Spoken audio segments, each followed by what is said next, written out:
everybody. Welcome in. Sorry for the delay, but Restream was being ridiculous again.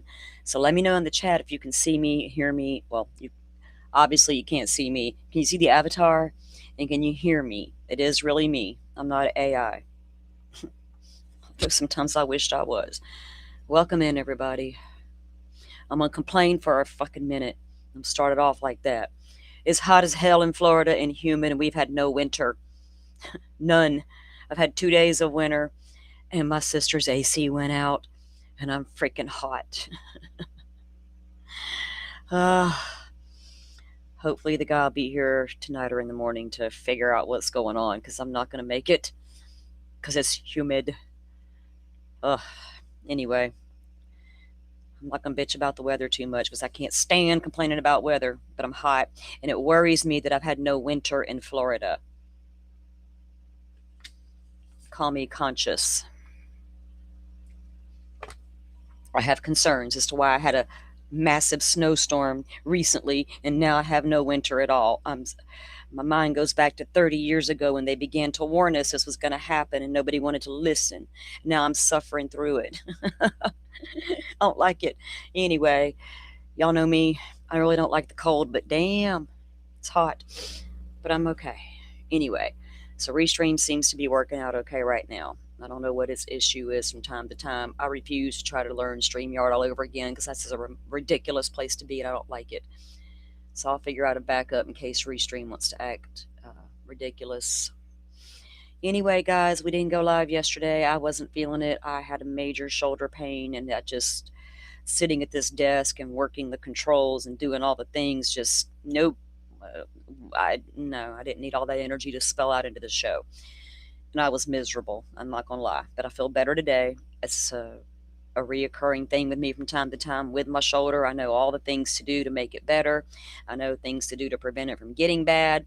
But when you sit here for 3 weeks at a computer desk, it tends to, y'all know how it is, y'all, those of you who do that all the time. So I feel better today though. 60 in Pittsburgh. Ugh. Are y'all having any kind of winter at all out there in y'all's winter wonderlands? I don't normally pay attention to the weather or the news unless somebody's like, hey, or I see the headline, blizzard's coming. I'm like, oh, maybe I should look. I couldn't even tell you what it's going to be like this weekend. Like, I don't need you to warn me unless I'm going to go somewhere, right? Then I may check the weather. Otherwise, it's just going to do what it does out there, and I can't change it. Welcome in, everybody. Welcome into the mod team. Thank y'all for being here.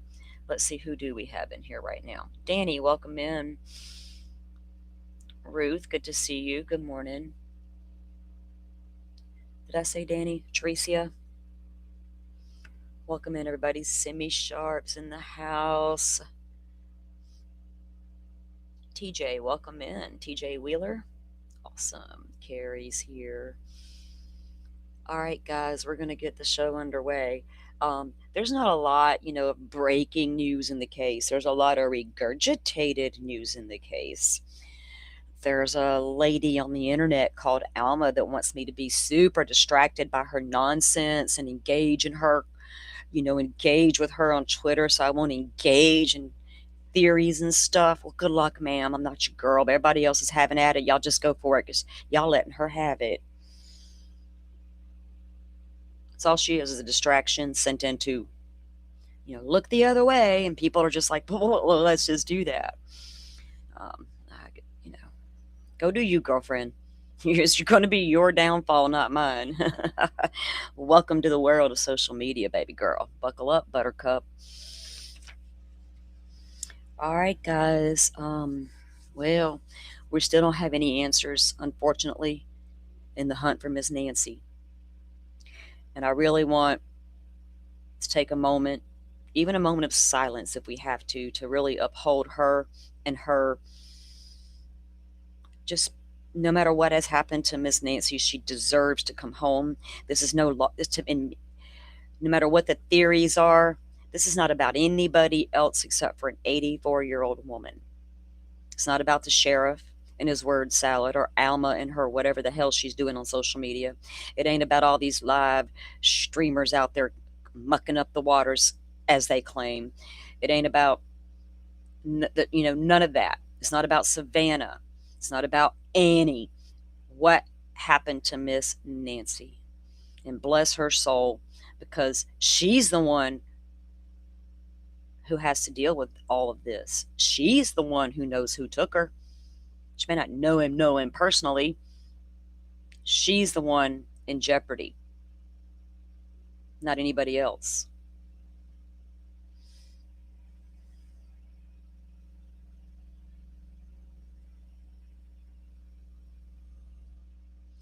Simi Alma's the whatever the hell she is over there in Arizona, Tucson. She's some political player, and she's out there bad mouthing and trashing social media. It's our fault. Everything's our fault. The speculation, none of it's the sheriff's. I'm not going to give her any energy. If y'all want to know who she is, go over to the X and you'll find it. It's all out there. She's just somebody running her fucking mouth. That's all. And she wants me to give her attention, so I won't talk about stuff with you guys, and I'm not doing it. But everybody else is having a field day, and it's quite comical. But that's what she gets. That's what you get. There are no real tangible updates to share. I know people are just finding out that polygraphs were done, and when were they done? That day, sheriffs. Here's the thing. In true crime cases, polygraphs are normally used in a lot of cases. Not unusual. It's an investigative tool, never allowed in court, can never prove guilt or innocence. It's just a tool. In fact, the Green River killer passed a polygraph test, and the FBI who conducted it believed him. Go figure. So go away with your polygraph testing. I do not care when they occurred, who you did them with. I expected it to happen. I'm not going to sit here and make a big deal over some polygraphs that I know should have happened in a criminal investigation. I saw Seth Rogers take one on Nancy Grace live and fall a fucking sleep. Y'all forgot? I didn't, because that shit was funny. Who does that? Polygraph, smilegraph. Get out of here with your polygraphs. They don't even mean nothing in court, right? It's just an investigative tool, kind of like IgG. And now there are a few people starting to catch on, and I'm here for it.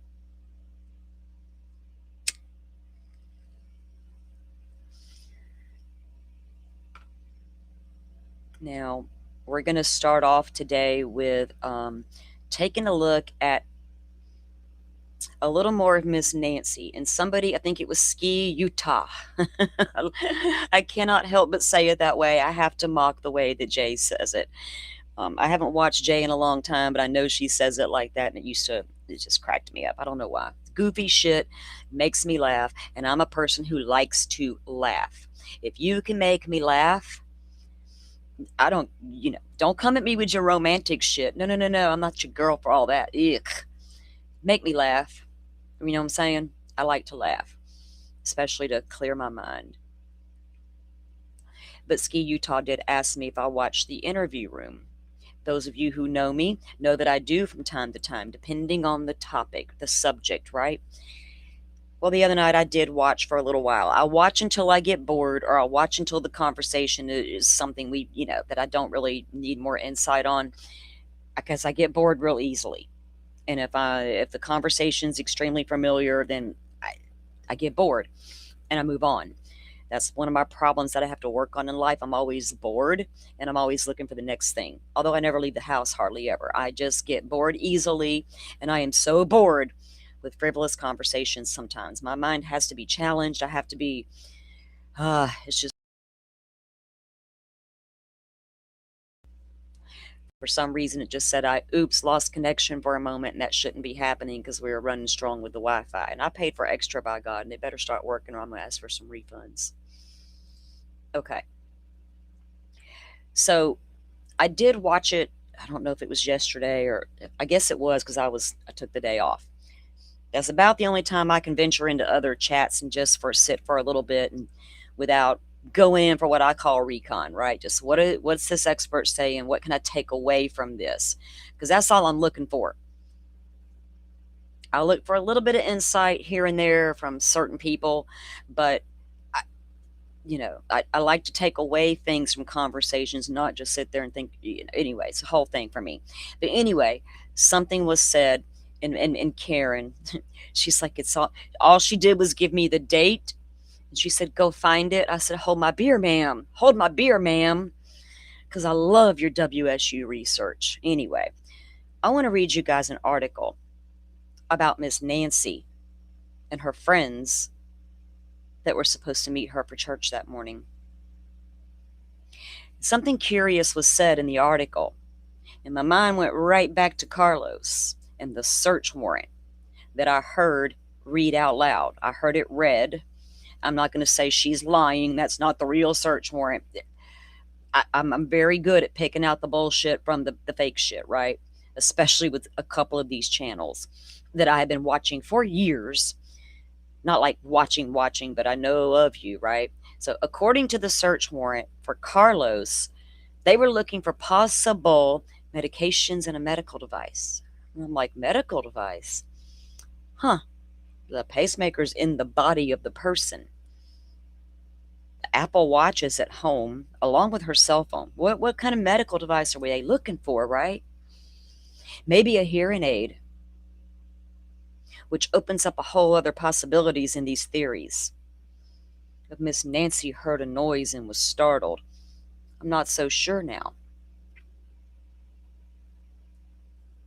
Debunking my own theories, right? If she woke up because she heard a noise in the house and goes out and happens to have an encounter with the assailant. So let me get the article pulled up, and we're going to start there. I'm really not interested in this MS mainstream media versus social media bullshit, because that's something I have been talking about for a long time on my channel. I feel like everybody's just catching up with the conversation, so I'm going to let them have at it. Oh, and people are also talking about something else I've been talking about for over a year, that law enforcement should probably get better about communicating with the public, right? I've been saying that forever too. Sorry, I had to go there for a minute because I've been saying it. It's not a new conversation around here. Okay, so this is under my... Let me pull up the right folder, guys. Welcome in, by the way. I hope y'all had a good day yesterday. Hope y'all got some sleep last night. My sleep pattern is so freaking off. Like, I feel like when the baby gets the sleep pattern off and you're like, oh my God, get this baby back on track, right? I feel like I need to get myself back on track.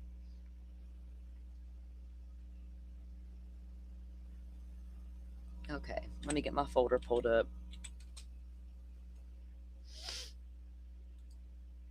Because any insight we can take away about Miss Nancy or possible things she had going on, it kind of helps us understand a little bit more, especially about her. Because I'm so, and oh, let me just say this, guys, before one more person wants to point out to me, point that arrow toward those Epstein files, y'all might want to read why Savannah Guthrie was mentioned in the Epstein files. And lo and behold, there are thousands of people mentioned in those files, including a bunch of reporters who probably wanted interviews and were granted this and that. I don't give a fuck. If our own government's going to allow all that nasty shit to go down for decades and turn a blind fucking eye, that's on them, not me. But can we stop it with the Epstein stuff over here? Because I don't even want to talk about it. Because I don't have it on my table, on my cards at all. And by God, if it's true, then the fucking president needs to step in and put a stop to the people retaliating against all them Epstein file people shit. End of rant on that. I can't with those crazy conspiracies. A lady's life is in the balance, and I'm not going to sit here and say, well, you can think what you want there, TJ. I've seen the document floating around out there. I've seen it with my own eyes. I don't like people coming in and telling me, well, I go I hear something, I'm going to seek it out and look at it with my own eyes and read it with my own eyes.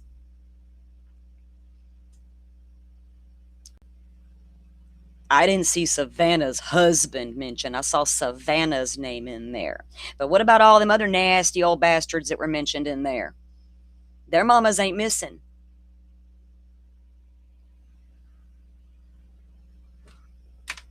So when y'all get some real good things to back up that theory, then we can talk about it. Until then, it's off the table. All right. So this is an article. I think it was February 13th. Thank you, Miss Karen. Because I have already found one article and we read it here already, but this one, it got lost in the shuffle with all the random sheriff of the town, blah, blah, blah, blah, because he is also trying to distract. Right? I'm gonna go out there and word salad up everything, and everybody just talk about me, blah blah blah blah blah. Dude, y'all sit down with your bullshit for please, get out of my head. Okay, so let's get to the article and see what we can learn about Miss Nancy, the person. People have always, some of the theories, was Miss Nancy targeted because she made somebody mad? And I thought, well, what did she do? Cheated the game? Like, what are we talking? Like, all these 80-year-old ladies are like, I'll get you. There's nothing to indicate she did anything in her personal life to cause anything, right? I've seen it, her political posts, and I don't do politics here because I don't like any of them. I don't care what side of the fence you sit on. I sit in the middle. I always have, never will change. I don't give a fuck. All right. Friends of Today's Show host Savannah Guthrie's missing mother have broken their silence, revealing they were set to meet her mother on the morning of the terrifying kidnapping.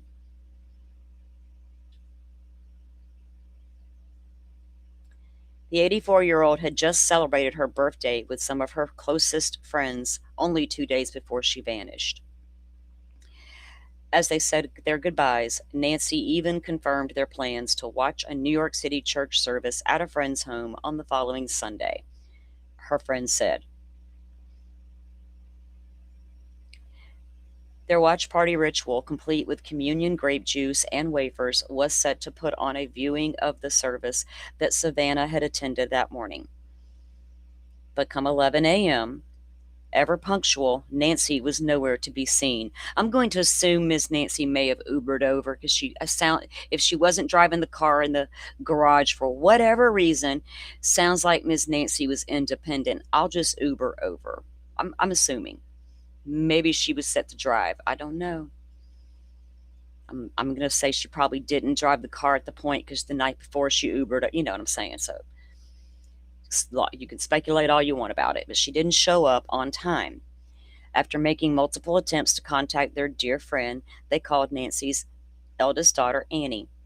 However, Annie arrived to find her mother's home empty as the investigation into Nancy's disappearance enters a second week. Now Nancy's friends are forced to remind themselves that their friend may still return home alive. Nancy is, they caught themselves saying, and I can imagine that's extremely hard to do at this point because the chances of her still being alive have dwindled with each passing day.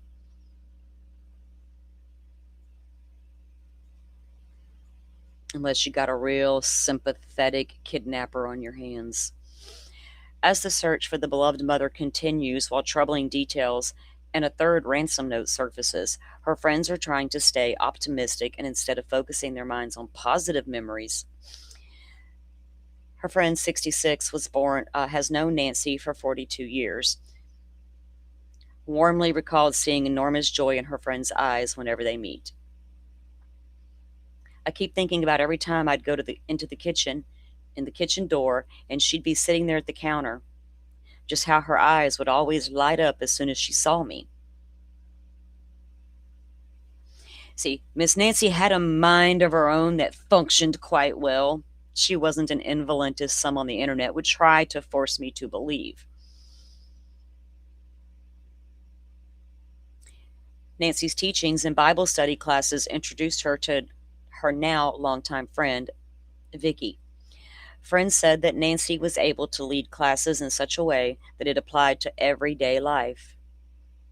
She's been a mentor and a teacher and someone that's really quietly shaped the lives of countless people here. The pair met in 1987 at one of Nancy's Bible study classes. Now 68 years old, the friend hosts their church service meetings, she told the outlet. Remembered for her never ending kindness in supporting her family and friends.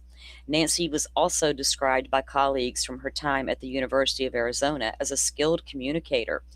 Thank God, because that might be a huge asset to Miss Nancy, who never chased publicity. Couldn't help it her daughter got famous.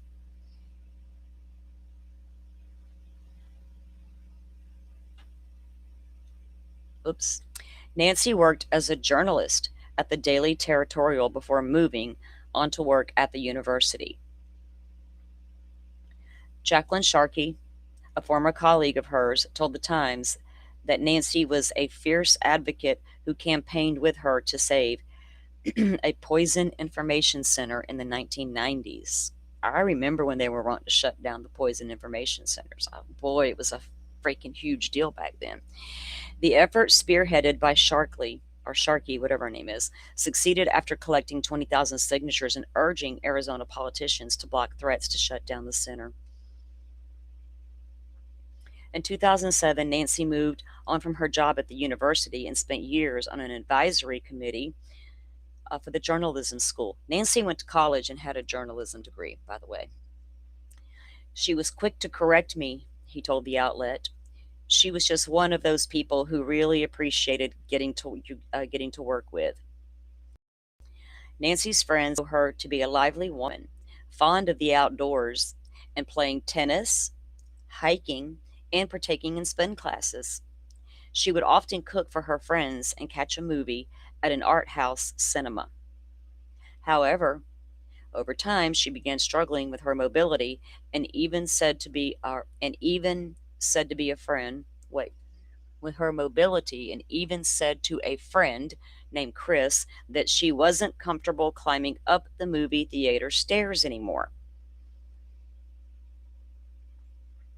Nancy had a pace. Y'all know how easy it is to grab a cane from the Walmart, or possibly in Mexico.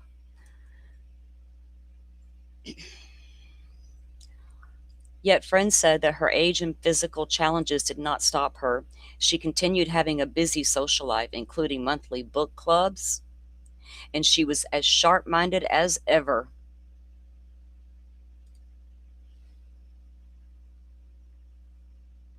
Hang on, I had to pull the. What you doing here, you damn article? It said read more. I'm like, I did try to read more. Okay, let me get on down where we can catch up. It's not even showing it to you guys anymore. Well, hang, let me pull it back up. Hold on. It went crazy. I'll get back to the part we were at.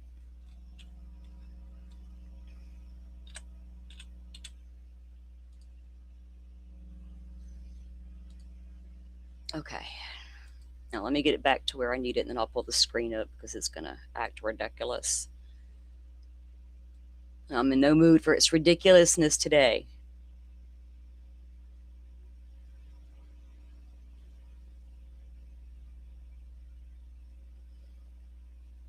Okay. Yes, we want to read more. That's the whole point.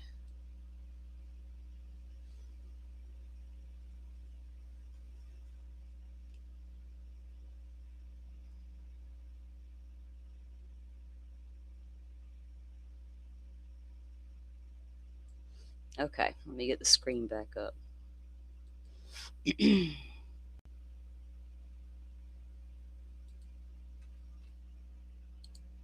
My phone was sitting in my way and I couldn't see my button. Okay, I think the screen's back up. Let me let it catch up for you guys because I'm looking at the phone and it's not showing it yet.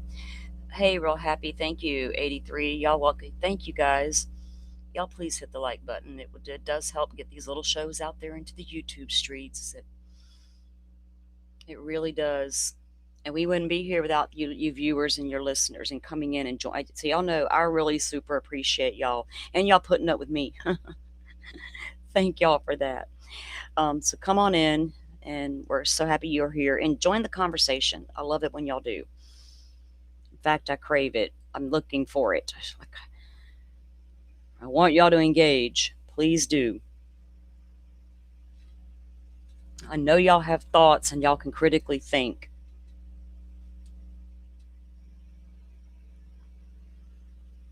Okay. So she was a little nervous about climbing the stairs anymore. Nancy had a pacemaker and was reliant on daily medication and also began using a cane and relying on hearing aids. Now, as aging began to limit her, she began opting to stay at home more often than not. Yet friends said that her age and physical challenges did not stop her.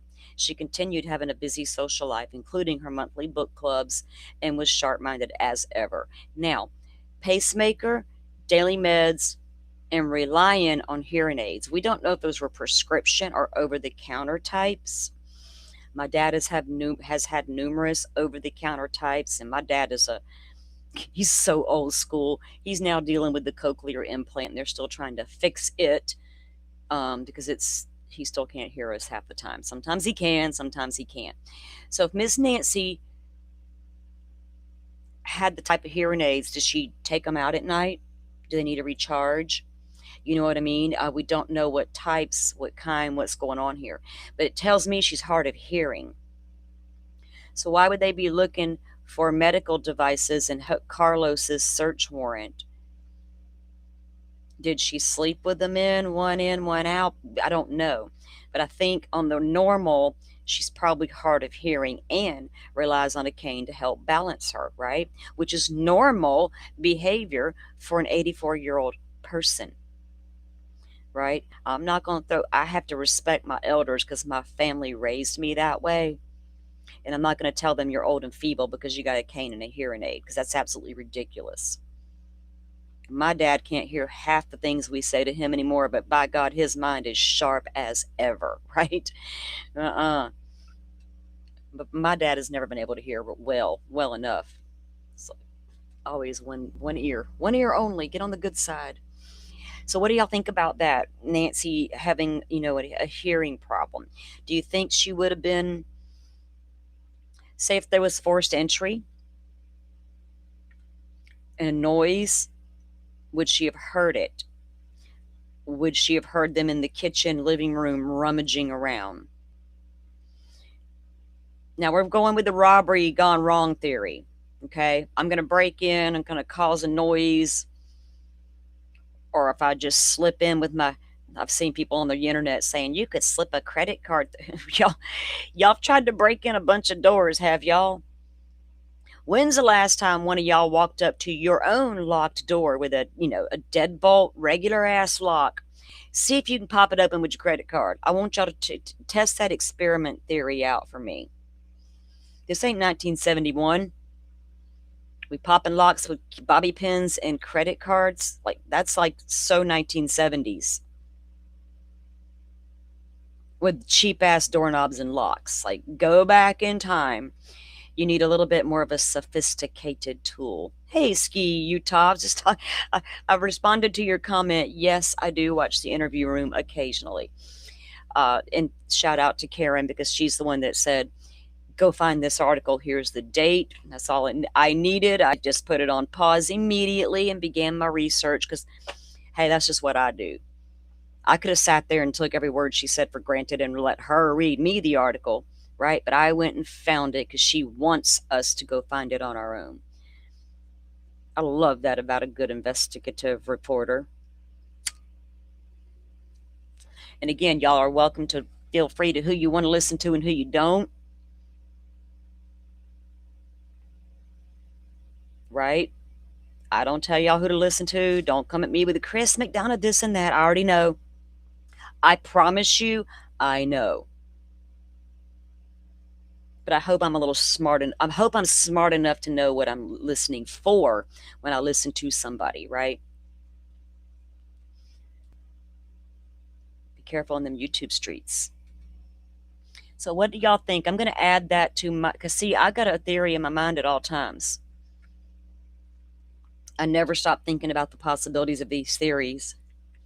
And now I feel like she's got, well, hearing problem,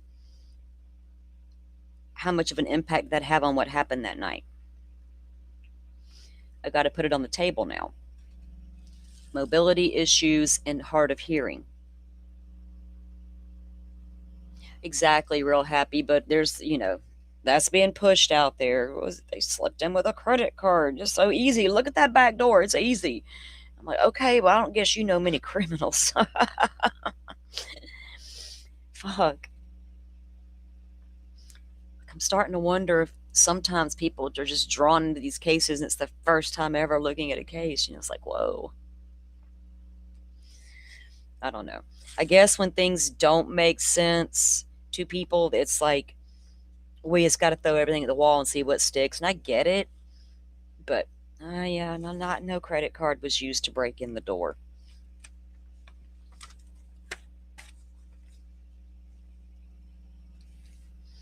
All right. Now, a lot of y'all saw, I guess, do y'all know that Brian Nenton went down to Mexico? So Brian had an interesting day down there. And yes, I watched the video and we're going to review some of that here. Also, I tweeted it out when I first saw it, I think yesterday morning, about the former sheriff speaking out. We're going to look at that too, only because I want to see for the investigative shittiness, not because I want to see, oh, look, there goes that weird sheriff again. Sir, you need to get all the way out of my face. Like, all the way out. And that guy kind of solidified that for me, is that was my last straw.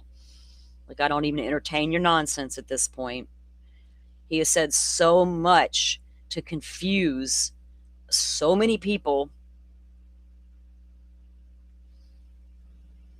And I don't really know whose fault that is, theirs or his.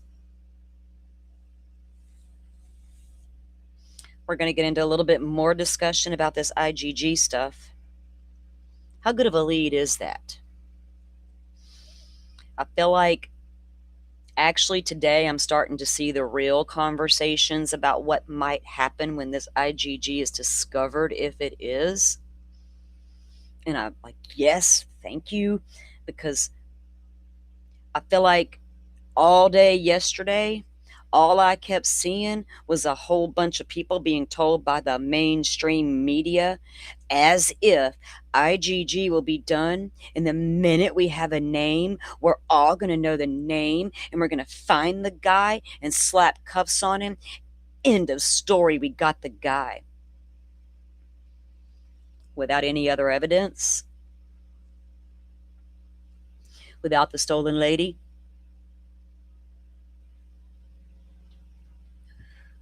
I saw that 83. Did I tell y'all how easy it was to get those meds in Mexico? Like, I know that from experience, right? I wouldn't just say it if I didn't know it or if I hadn't researched it.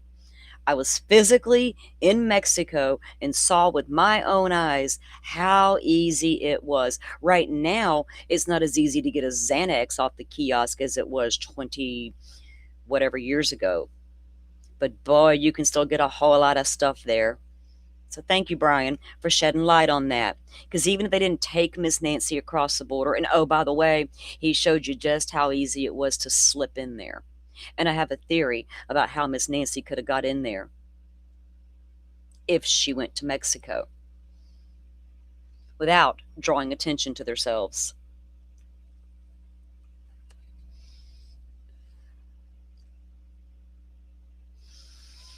And there's a lot of speculation out there about what this guy was doing with that camera over there, Nancy's neighbors. And I thought to myself when I first saw it, I thought, he sure is touching that thing a whole hell of a lot. Like touching it and moving it around. What's he doing?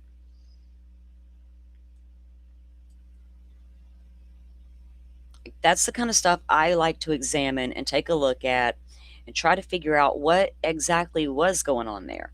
And I'm just going to show it because what I did was there's There's a long clip of it, right? But I clipped out the cop just walking because whoever this cameraman was, you super annoyed me twice because you decided to zoom out and zoom in on the cop's waist, and the cop's standing there, and I couldn't see what the other cop was doing any longer. So, yeah, thanks for that. But I want to show this to you guys because just like when I first saw the video of the guy at the door, and everybody's like, oh, he's trying to cover the camera up with that shit in his hand. And I'm like, doesn't it look like he's doing that? But okay. And I second guessed my first thought. And I don't, now in my mind, he was not trying to cover up the camera. He was trying to use the vine to pop the damn thing out with. I went back to my first gut instinct because I'm watching his behavior and not just looking at the eyeballs. So watch this guy. He's holding a device in one hand, and his other hand is physically doing something to that Ring camera. There's something wrong with the Ring camera. And I think they're trying to make it work to recover anything that might have been on it. If it was a simple download, he wouldn't be doing what he's doing. And I'm asking y'all to really watch and pay attention. Because it's easy to be told, he's up there downloading footage after all this time. Just now downloading footage. Really? Okay, well, let's evaluate it.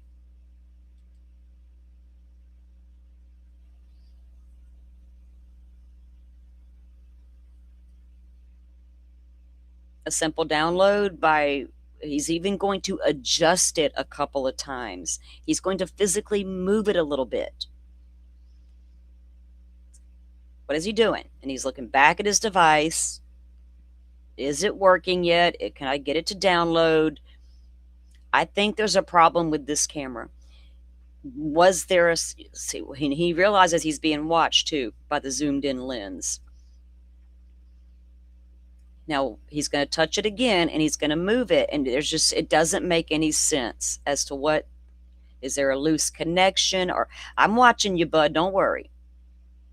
Like, it's strange to me that you would be touching that thing if it was just a simple download, right? Hang on, I gotta check this message.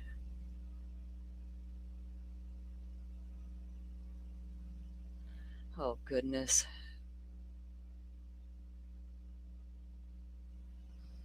Okay.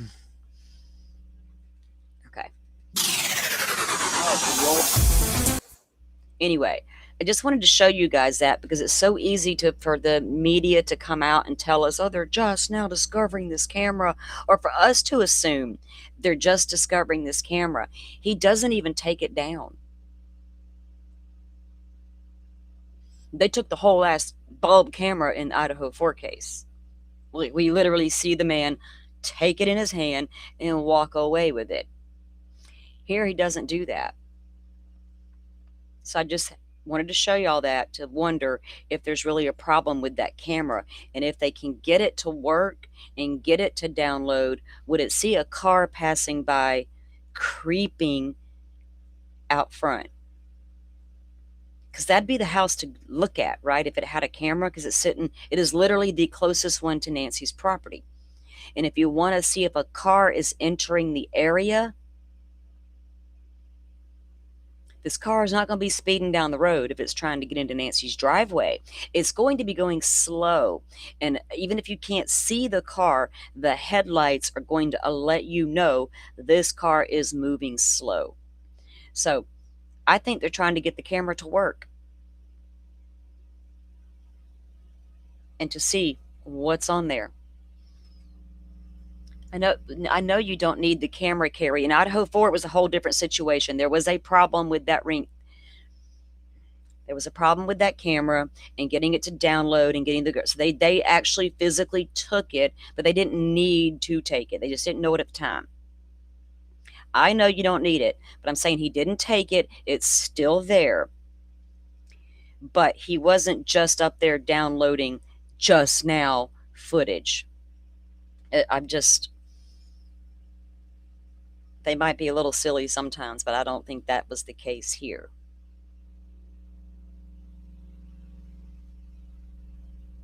It very well could be, Leslie. Is he trying to? He's doing something, isn't he? And it's not just now downloading. That's my whole point. I don't know what he's doing, but I think I can figure out he's not just now downloading that footage.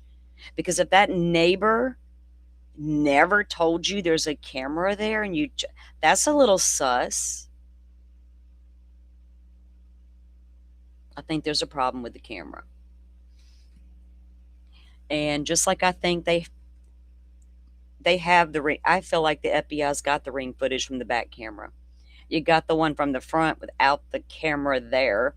You were able to recover some stuff there. I'm sure you were able to recover some stuff from the back door. It may not show us whole much more than we see at the front door. So therefore, why do we need to see it? There's no confirmation anywhere cameras are on the inside. We've heard through sources state there was cameras inside, but we don't know that for a fact. Did the assailant know it?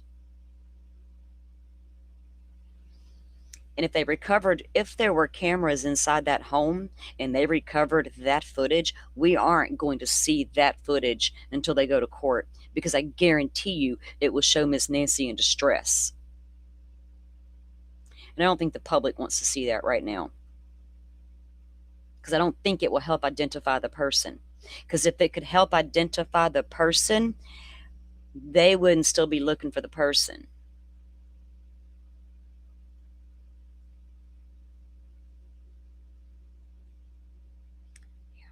Well, the guy on the ladder is super smart at what he's doing.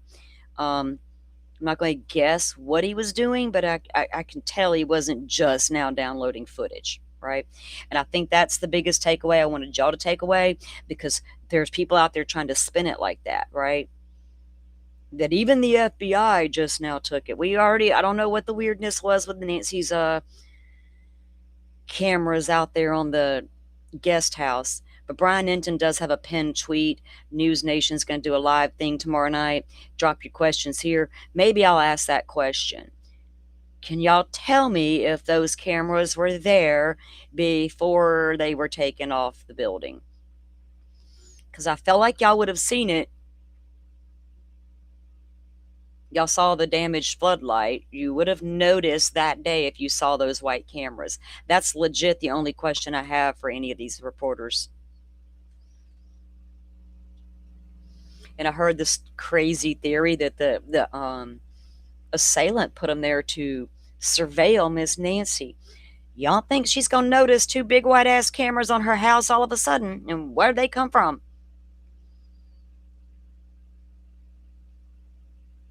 Who the hell put cameras on my property? I didn't ask for all that. We've seen posts by Nancy saying she wanted cameras to watch the wildlife.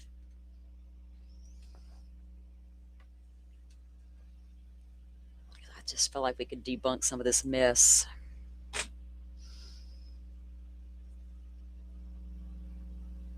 Is there truth in the FBI checking out the Hampton Inn? Couldn't tell you. Haven't heard it. Depends on where you heard it for me to even wonder if that's viable. I'm just trying to comb through the truth and the fake news. Okay, well, we've been unpacking this case since the time from forever. I haven't heard that anywhere. No specifics about any locations being checked except for Annie's house. Oh, and I guess Carlos and then the other people that were the Luke of it all. The name is out there. Everybody and their brother feels like that we just need to know the name of that guy and his girlfriend and know everything about them. Well, the FBI does as well, and they haven't been arrested. So if they're the dumbass crooks, hey, they're getting away with fucking bloody kidnapping. But I haven't heard any particulars about a search at any particular place. I wonder, what would have led them to the Hampton would be my first question. A car. somebody at the gun shop say, "Hey, I recognize this eyeballs, and I saw them go into the Hampton." I don't know. And now I'm being smart ass. I haven't heard that. So if I see that or my mods see that, they will link me and they will tell me about it.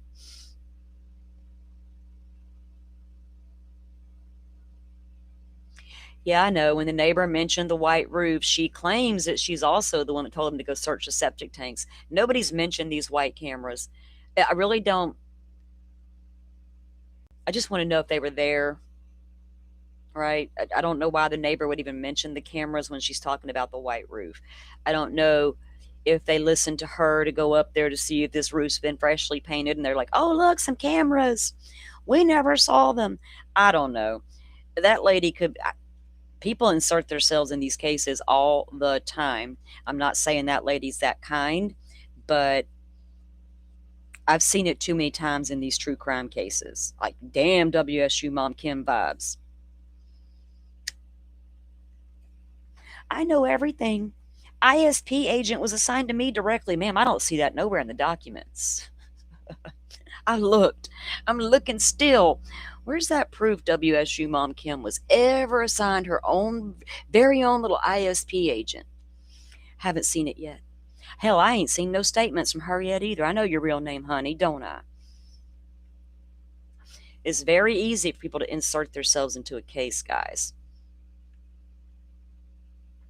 And some, not that old lady with the white roof thing, but some will come drop some stuff and bolt real quick just to stir the masses. Now, there was one report also that they're asking people to think about your tips before you call them in. People are like, "Oh, what do you mean?" And even the talking heads, "Well, we don't want that. People need to let y'all decide if I think what they might have meant by all that, because I've seen it with my own eyes in certain chats. That's a lead. Call it in. Call the FBI. Oh my God. Go check here. Go check there. Call the FBI. Every other comment, call the FBI. How many of y'all in chats have done that? Based on the weird guy in the overalls gave me a bad vibe. I saw the guy with the overalls on. And my biggest takeaway from that was, man, there's some racist ass people in these communities. They're calling him the killer, the kidnapper. And I'm like, why? Why would y'all think that? What about that guy in the overalls made y'all think he was the kidnapper? Was it his deep southern accent? That alone, his overalls and his deep southern accent made him the kidnapper? Because a southern man with an accent can't think? I'm from the deep south. I take offense. I might not have that Alabama twang, but I'm sitting right on the fucking state line. Right on the state line. I could spit in Alabama if I wanted to. I think that shit's weird. The guy wasn't dumb because I listened to what he said. He had a crazy theory about the garbage can. But other than that, I mean, the dude, he's at least thinking on his own. All right. See, I can't I'll get distracted and be like calling out people and they're retarded. I don't mean to say that word. I'll be calling out people and their ridiculousness. And I don't want to do that here. I don't like to do all that. It gives me bad energy. I like to stay in good energy.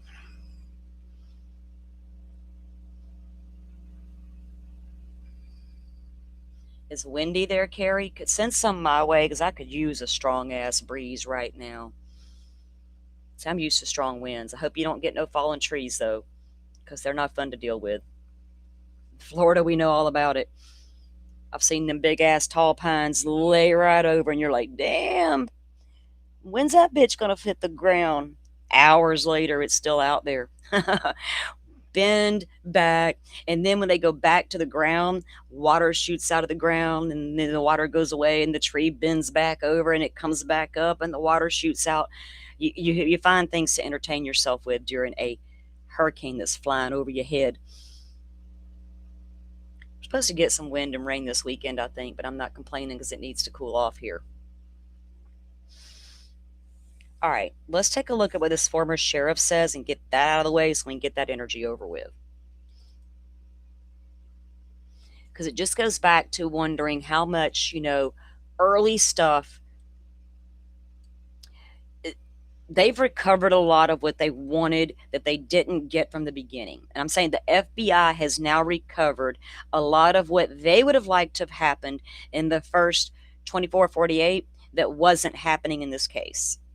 Even collecting all these cameras and stuff to evaluate, right? That could have cost critical time because you gave the person the opportunity to get away, especially if you didn't really canvass. We don't know that they did or didn't really canvass for all the footage right away. There's a bunch of noise outside my window. Folks be loud. But so there, my mind's still on what happened and trying to come up with plausible theories that make sense. And I'm down to 2, by the way. And I won't be discussing those ransom kidnap letters here. I'll be investigating that on my own. And I have nothing to say about the form of cryptocurrency they may be demanding right now. Why not Bitcoin and why a different one?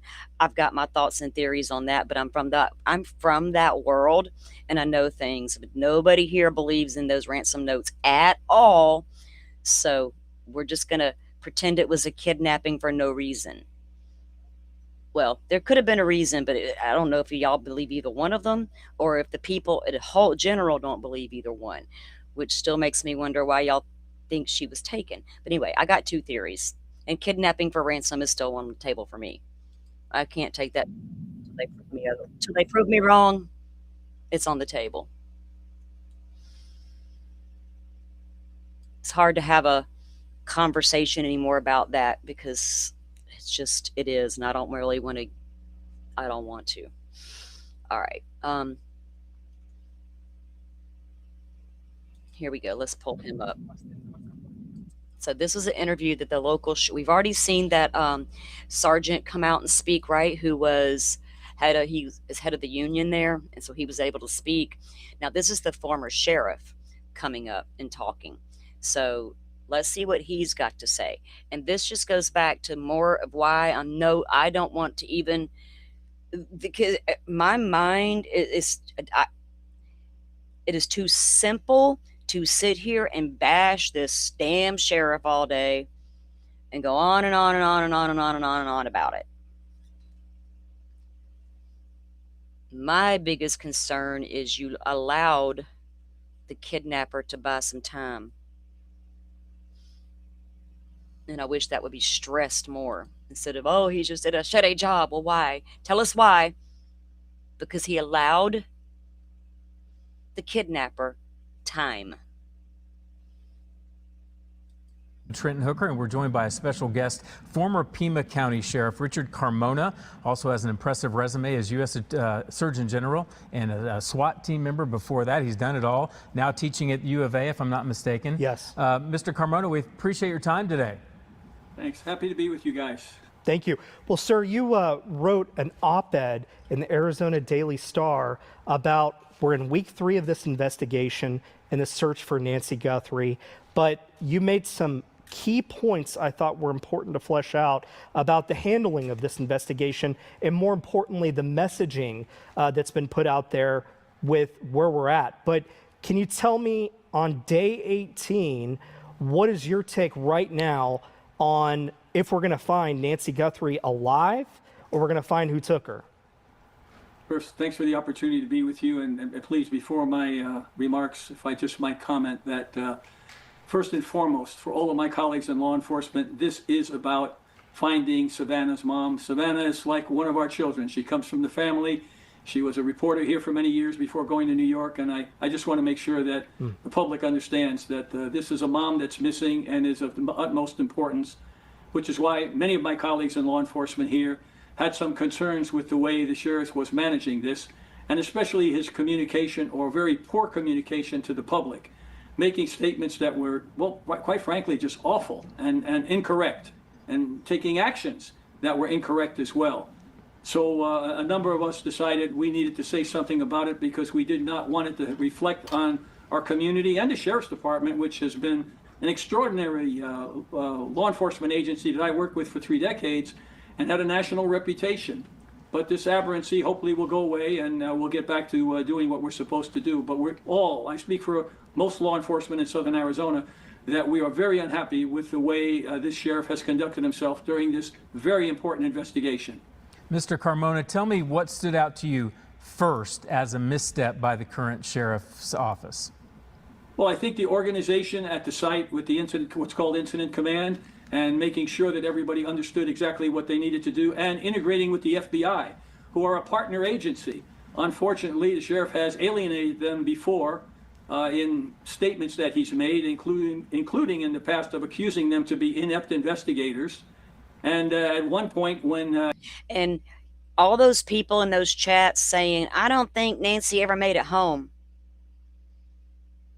How did her blood get there? And don't come with me with the droppers and they just dropped it there to stage the scene. What? Did they cough out the blood too? Put it in their mouth and cough it out to set the stage? Nancy was never home. She never made it home. Never made it home.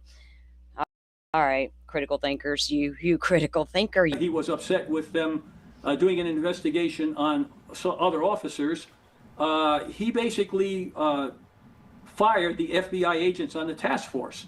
So he's embarrassed us before in how he interacts with our fellow. Fired the FBI agents on a task force, kind of like Delphi did. Isn't that interesting? FBI's like, okay, you don't want us? We're out. They don't got to do a damn thing. You want to muck it up and look like blooming ass idiots? Have at it.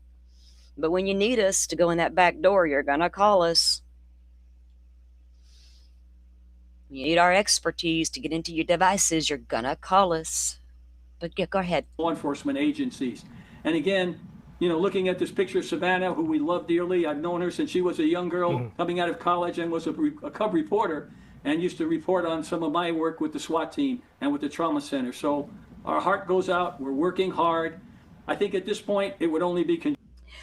For people to believe that, for people to think Nancy never made it home, you have to always then think, everything's a conspiracy.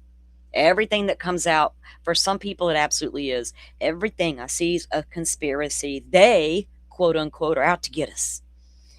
I think we should all band together and fight they, because they piss me off.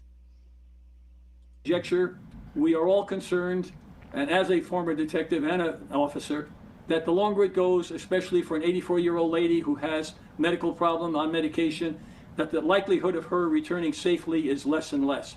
Nevertheless, I know my colleagues are 100% committed to overturning every stone possible to find out where she is and hopefully, with the grace of God, return her to her family. Mr. Carmona, too, I want to ask, as not only being an investigator in these cases, especially high-profile ones, but then also as a sheriff, can you talk about behind the scenes, especially your colleagues there at Pima County Sheriff's Department? What are they feeling where they're looking at all this armchair speculation, the media circus on trying to determine where she's at, but obviously they have information that they can't share with the public because they need to build a case? Absolutely. And so it would be unrealistic to think that every day they're going to share all of their investigative leads into what's going on, for obvious. In this case, Rachel, it's arrogancy, and Delphi was it hiding something, right? It's just it's a case-by-case situation as to why they do that. Reasons. We don't want to tip off a suspect who may be fleeing if there's somebody in the area. However, in asking what my colleagues feel, all of us have been very embarrassed with the way law enforcement has been represented here. And we all feel this is not the level of law enforcement that we're used to as far as the public representation. The comments he made, for instance, when questioned by reporters about things that he had said and done in the past, he said, well, I'm not used to being held accountable by my words. That was my biggest takeaway too, sir. I'm not used to being held accountable, and everybody's like, they skipped right over that part and went to all the other mess he was saying. I'm like, well, so what the fuck did he just say? No one ever in that town's held him accountable. Again, I'm going to ask, who keeps that man in office? I got a bigger question. I'm going to blame it on the citizens for putting him there, or am I going to blame somebody like Alma for keeping him there and not holding him accountable? That was just Yes, ma'am. absolutely outrageous. Most of us want the media to hold us accountable by words and actions. So to say to the contrary was an embarrassment. So we have two things going on here. Community that's joined very strongly to do everything we can to find Savannah's mom. On the other hand, we're dealing with a leader in the Sheriff's Department currently who is below the standards that we have set in his communications, in his leadership ability, in his integrating the resources to solve this case. All of those things are problematic and cause concern for all of us in leadership positions in law enforcement in Southern Arizona. I want to get your take, too, on the question about the decision by Sheriff Nanos to send that DNA evidence to a separate lab in Florida. Oh, God. Are we going to have that discussion again? Because I'm a little tired of it. There's still a big, huge misconception out there about this IGD is about to solve the case. Okay. When the FBI has said that they offered their lab in Quantico, how did that strike you? And more importantly, how does that reflect on the cooperation between the two agencies? Well, it's how it struck me, as well as many of my colleagues who I've spoken to. In fact, this afternoon, earlier at lunch, having lunch with the former FBI agent in charge down here, it was just incredible. I mean, why wouldn't you partner with one of the best investigative agencies in the world, which has the best forensic lab in the world, and send it to? Because standard protocol is to do what they did from every single state out there. For those of us who deep dove Idaho 4, and I mean not just went to the headlines and regurgitated that bullshit, but went deep, we knew better. In fact, the private lab probably started IGG, and just like Othram, because we're only allowed to use the 3 legal sources, we had to stop our work. But we'll get to that again in a minute. I don't give a fuck anymore how they get to it. Just do it. Go ahead and do your IGG. Get the name. Get the name, and then we'll go from there. A private lab, and when he was questioned, he said, "Oh, doesn't charge you. When you're doing this investigation with them, they take the cost on for them. And even if it was a cost, for sure you want to." Okay, well, we now know it didn't even matter because they literally came out and I've never heard an investigation come out during an active investigation and say, no CODIS match, no CODIS hit. Y'all encourage the kidnapper a little more. Yeah, there's some particulars I want to know, but there's particulars I also understand that I do not need to know. Because I really don't want to tip off somebody. I really don't want to make them squirrely. Work with the FBI and the forensics lab because they're the best in the world. Now, this is nothing against the private lab. I don't even know who they are. But if you have a joint investigation with FBI agents here, I believe about 70 agents pulled from around the country and locally to assist in this investigation, an incident command system, and we're offered the best crime lab in the country, why wouldn't you say yes and thank you?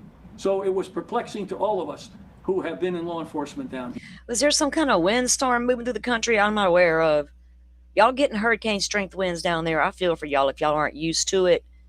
It can be quite a trip, huh? Your son's carport blew down. Oh no. I thought my aunt's was going to go one night during a hurricane, but it held on by a thread. You be safe out there, y'all, in those winds, because I take it from a pro. Those winds can be dangerous. Richard, do you think these missteps, whether it's messaging or actions, have put Nancy Guthrie's life in even further danger than it already is? I don't think so, and here's why. And all of the officers I've spoken to, the detectives, the FBI agents down here, they are 100% committed. And really what's happening now, the comments that the sheriff is making really are just a distraction that they're deflecting. Yeah, everything about what's happening now in their world has become a distraction. Even like the lady on the twits running her mouth, the Alma lady, the whatever she is. I don't even know. I don't care. She's some kind of political figure there. I don't know what the hell she does. She's apparently real good at deflecting and trying to get everybody to talk about her statements versus the case. Good luck with your distractions, ma'am. It don't work on me. Again, I'm gonna let everybody on the internet tear you alive. It's not my business. I don't give a fuck. I'm trying to find an old lady named Miss Nancy Guthrie. I'm not trying to have, I don't like to argue with dumbass women. I steer clear of them in my real life. Like, I cannot with that shit. Go have at it. I might say one or two things, but by God, I'm gonna try to make it a little substancy, just like all that Lauren Matthias stuff. And I told y'all early on, I could come out here and talk about her looks all day and twice on Sunday, but what's the point? Her looks didn't do a damn thing but make her look that more ridiculous in people's eyes. So easy to go live and tear down a woman's looks, but no, I'm going to tear down her integrity. Your looks are your looks. You know, Jesus gave you what he gave you, but a lot of women out there don't like what Jesus gave them, and they just alter it all the time. And then they want to come out and point a finger at another woman. Like, y'all stop it, would you miss? Right? Y'all have at it. There's been some funny tweets, though, that I will not say I didn't laugh. Because, again, I love to laugh. Make me laugh. You got something. So, again, that just reiterates, the sheriff is out here just trying to do his usual. I couldn't tell y'all what the man has said in the past 24. Once he did his little media tour, and I heard all I needed to hear, and watched him waste Brian Enton's time damn near. And the fact that he had more questions for Brian about Brian's reporting, sir, please. You don't care about Miss Nancy. You care about your reputation. Carrie says PA gets hurricanes and tornadoes. I don't do tornadoes down here, but by God, we are Florida. We are the hurricane capital of the world. Y'all can't tell me nothing about no hurricane. Y'all get them, but not like we do. Y'all get more of a nor'easter type hurricane coming in. I get the full Cat 5 coming at me. Cat 4s coming in strong. I've seen too many hurricanes around these parts, and it ain't never going to end right as long as I'm alive. Exactly, TC. There's welcome in, by the way, buddy. No need to comment on her looks over and over and make that be the whole thing, right? Good Lord. I got better things to do. If I put my face up here, someone is going to have a problem with it. But I don't care. The reason I don't show my face is because I'm worried about what y'all gonna think what I look like, because I honestly don't care.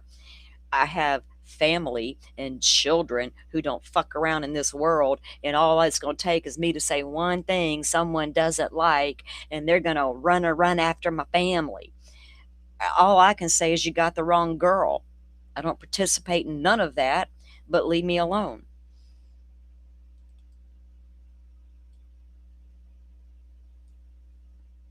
And I'm assuming y'all don't care less about my face because y'all keep coming back. So thank y'all. I know y'all been told don't trust them people that don't show their face. So never mind. Calm down, girl. Now let's take a look at one thing about this IGG situation before I go into what Enton's report talked about. Because then I'm going to go into a couple of my theories. I want to talk about theories. And I really wish y'all would engage in the conversation when we do.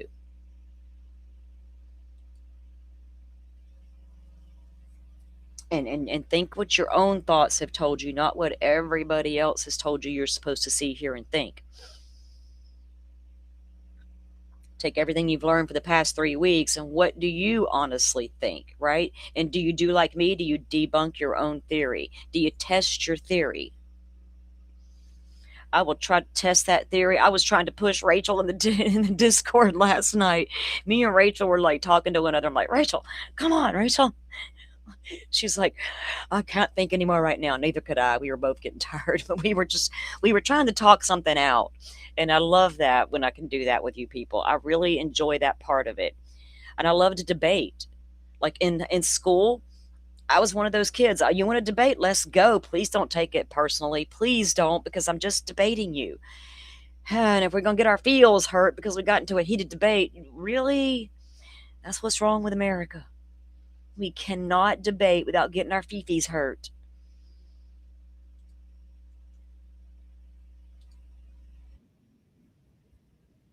Okay. And I don't want to play this whole thing. Well, I might have to. Let me see.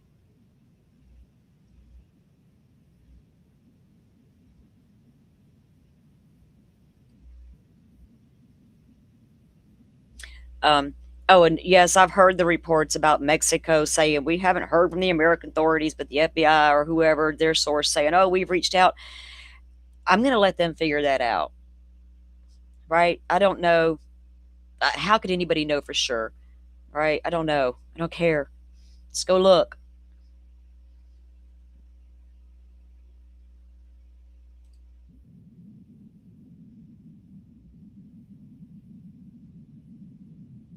Let me make sure I pick up the right part.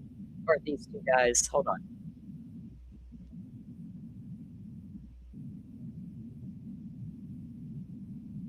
Okay, let me just start it from the beginning. Let me hold on. Oh, quit spinning. Good Lord, don't irritate me today, dude, because not I'm talking to my computer. I call it a dude. I also make up nicknames for a lot of things.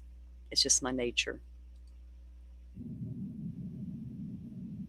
If it's acting stupid, it's got to be a dude, right? I don't know. All right, come back up here.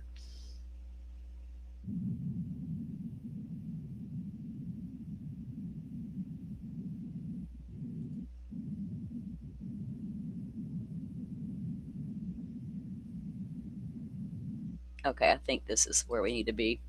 Because I really don't want to hear them discuss that other stuff. It's like that, regurgitating the same shit. Okay. Any of the evidence that they may have point to a suspect, or are they still not clear who that person was in the video that we saw that the FBI was able to obtain with the front porch, black gloves and ski mask from that man who broke into the house? Well, it doesn't sound like they have a lot of physical evidence, and that's really what you need to develop a profile, a genetic profile of the person that you're looking for. So it sounds like what they've done is collected from everywhere they think they can on the indoor. Nicole, well, thank you for that comment. And you are 83's spat wife? Okay. Well, welcome to the community. We are glad you joined him here with us. And yes, y'all grab your coffee and your sarcasm, right? Environment, and then now they have a glove which might kind of look like the glove that he could have been wearing, and I understand they did get DNA from the glove. So I think the first thing they'll do is try to match that DNA profile to ones at the scene. Oh, they're going to try to match that at the scene, which the sheriff now says it don't match the scene. But yet it's relevant enough for mainstream media. Pretend we're going to do IgG on it and get our guy. Okay. And then, of course, they'll have to subtract all the people that they know have reason to be in the home, family members and neighbors, anybody who was over. And from what I understand, they searched the CODIS database already, and it didn't hit anything. So they have a profile. It sounds like they have a profile. But whether or not this profile is actually from the suspect is still an open question. And then, of course, finding the donor of that profile is a challenge as well. There has been talk of investigative genealogy, genetic genealogy being done with this profile, which tells me that they've done a more complicated form of DNA analysis. So they're looking for leads there as well. It's important to remember that a DNA can get in a home or in a glove a whole variety of ways. Oh, really? Really? Right. So there's it's very tentative. Like I said, these are very weak leads at this point, but He called him a weak lead. we've seen cases with weak evidence, weak leads that lead to a break. So they're going to have to chase down every lead they can. Investigative genetic genealogy is an investigative tool. Find. Justice, we're still looking at this. We don't have an arrest of someone who has been named a suspect. Of course, this would have to go through the court system, and charges would be filed against someone if they find someone they believe they can prove beyond a reasonable doubt is the person who abducted. That's the Par for the course, Jet. We've been asking those questions for weeks now, haven't we? We don't know why. Well, we do know why. The sheriff didn't think none of that was important. Buying the kidnapper's time. logical thought here.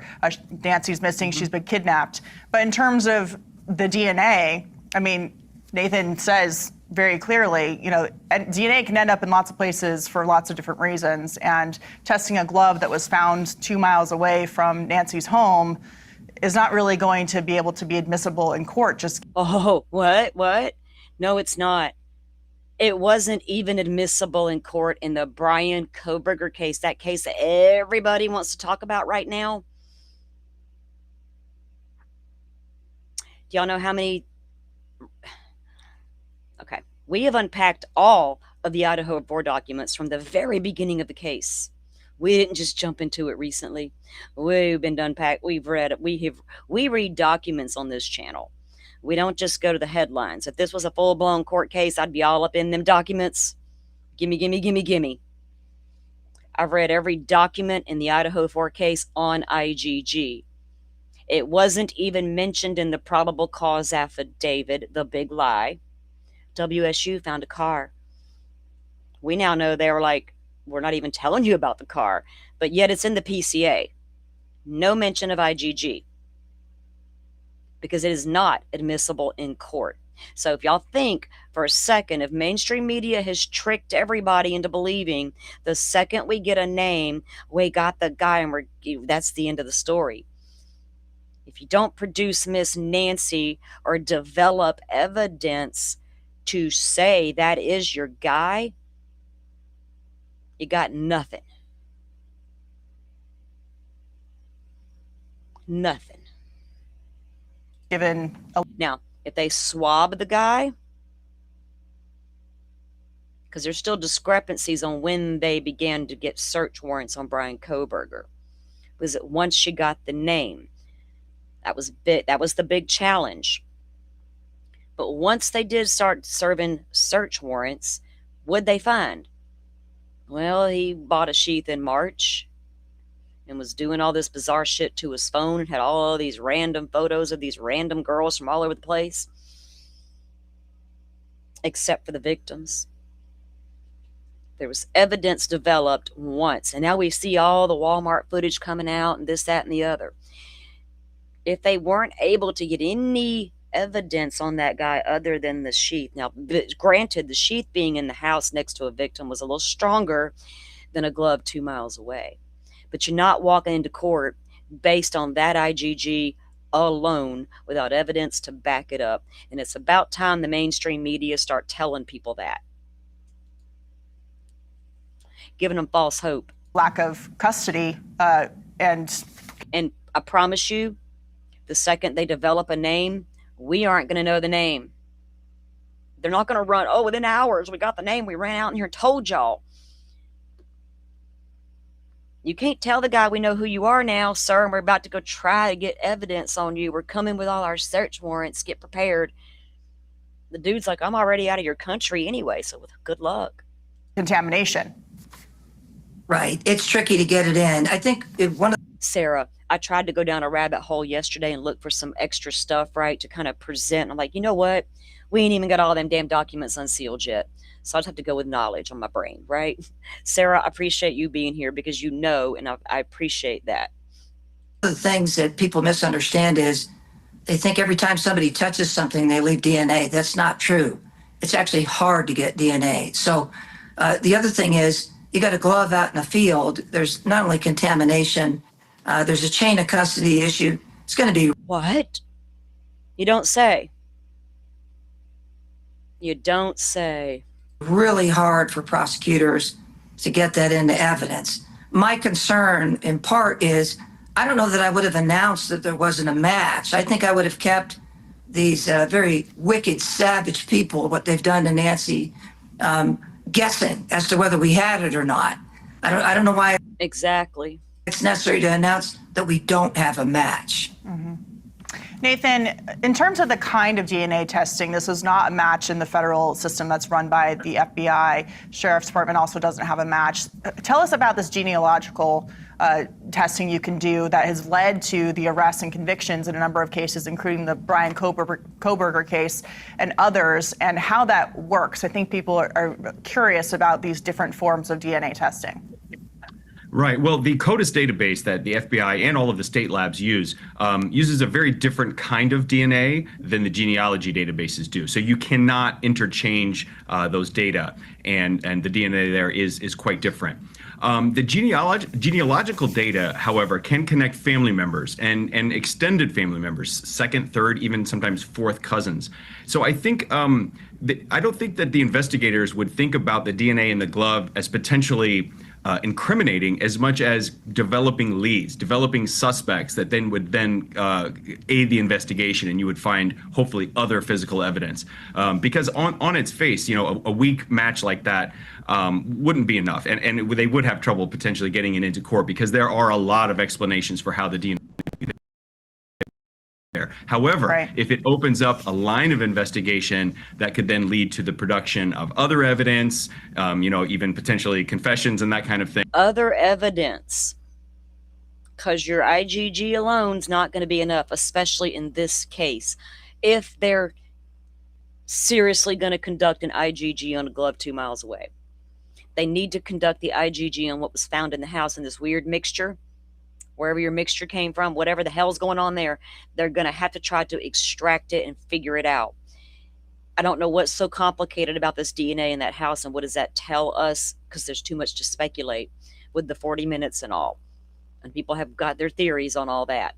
But the IgG needs to come from that, unless now the FBI was sourced reporting says they're pretty sure that the glove 2 miles away that they tested against CODIS and got the profile from was different than the other 16, 15 gloves found.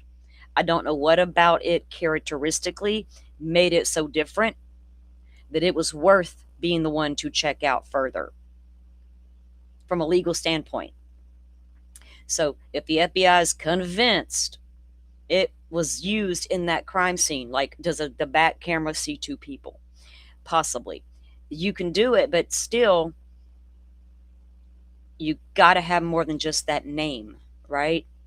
And I just feel like yesterday, watching comments, seeing the tweets, watching the media, it was like, wow, are these people thinking that the second they get a name, this is over? Think about your own DNA and where it could possibly be today. And if they got you on an IgG tree and it's over. That's I think the best use of genealogical data. Yeah, well, based on how many times the crime scene was violated, it's going to be tough overall. Justice Andrew Gould and Professor Nathan Lentz, thank you very much. Sarah, no one knows what they're doing the IgG on. Now, the media has spun it as, oh, now this glove didn't match CODIS, the next step's IgG. On the glove or the house DNA, they don't know. Well, they're acting like they don't know. And it's bothering me because the ones that should know are acting like they don't know. It's like, okay, y'all are just putting out headlines and you don't even recall what you covered a few months back, right? My hair be everywhere too, Sarah. God dang, it's everywhere.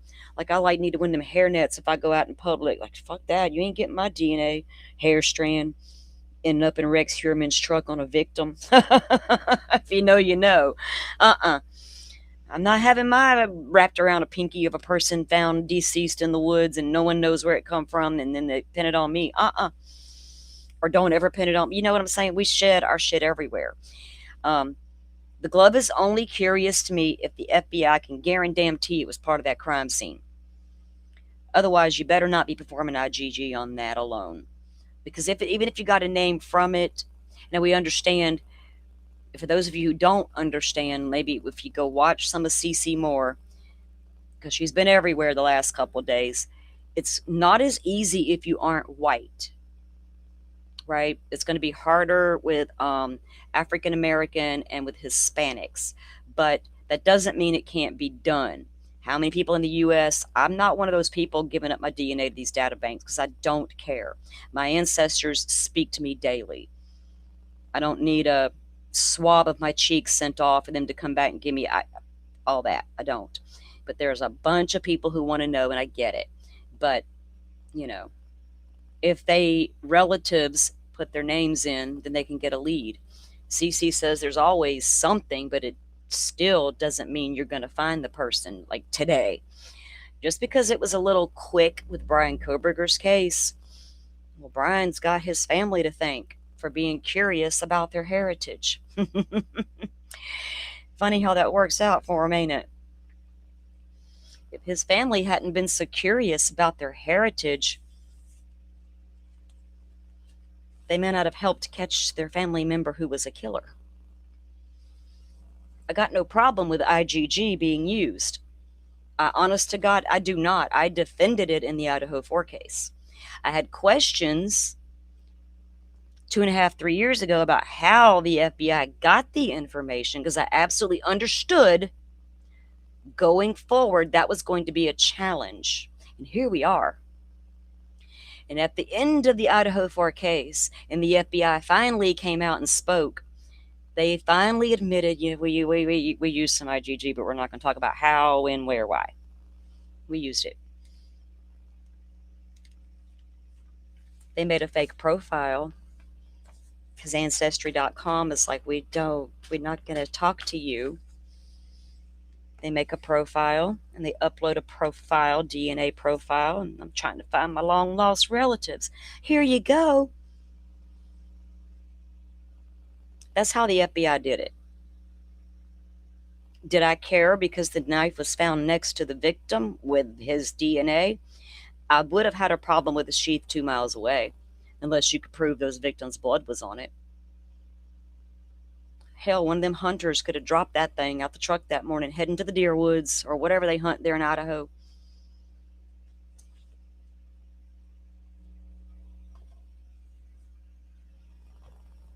I just think that people need to really understand that did y'all get that impression from the media that once they got a name, boy, oh boy, it's on. It could be if they can get warrants at that point.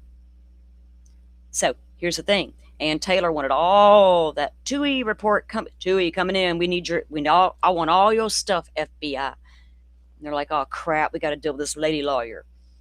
Here, give her this. Well, give her that note. Give her that email, but don't give her this. Give her all the cash. Don't give her this. Big old in-camera review held by the judge for days on end, reviewing all of the IgG stuff, making sure we're on the up and up. We still don't know how the FBI got into those data banks.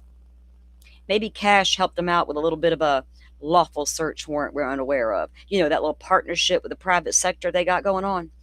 Maybe that will get them in there this time the legal way, because the FBI understands if we don't make this part of the mainstream investigative. I mean, there was a whole thing in Idaho 4 back and forth between the attorneys about how we will claim we got to the client.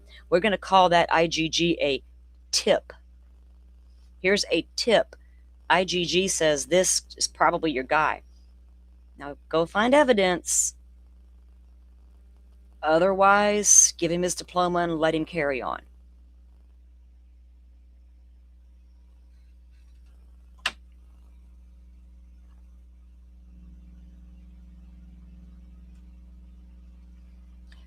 I no shade to anybody who wants to do their IgG stuff. Even if I was, me personally, even if I had been adopted or ever found out, I don't know that it's important enough for me to go find out. Because I understand that in my world, the way I think, whoever raised, you know what I'm saying? It's a very individual thing. I get it. Apparently millions upon millions upon millions upon millions of people want to know. And there's no problem with that. Y'all make sure you check your boxes. That's on y'all. Y'all are adults. Do you? Just for me personally, I want no part of all that. I don't need it. It's not going to change me or how I think about me, or, but I understand the need to know. It'd be cool to know, but I did a lot of my own research on Ancestry.com and never needed to upload my DNA. Hell, I can trace my roots for a long way back, but we didn't need to use DNA to do it. And hell, I got a large family. I may not want to know who else out there. When they start shaking that tree, shit, the ones I know about, I'm like, I wish you weren't on the tree, right? Just us being on the same tree might be later on down the road a little problematic for me or something. You never know. We know that when Othram developed their family tree, they were using 3 legal databases and they landed on 2 cousins. And the documents say they absolutely reached out to them cousins and they're like, oh, we're not talking to you. We don't even know what the hell you're talking about. Right? Now that gun shop owner I've seen's had to come out and defend himself, because people, them gun people, they're like, oh, hell no, our rights are our fucking rights. How dare you talk to the FBI and go in your database without a warrant looking up names? How dare you? And the guy's like, hey, I'm just trying to help find the kidnapped lady. People get touchy over their privacy.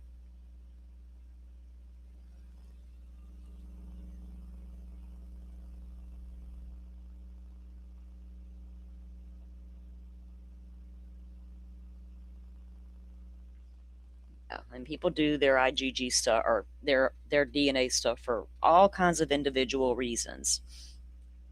I'm sure that I have a huge family. I'm sure people have uploaded their DNA into that thing. And that's cool. I mean, I'm not a criminal and don't plan on committing no crime, but I'm still not.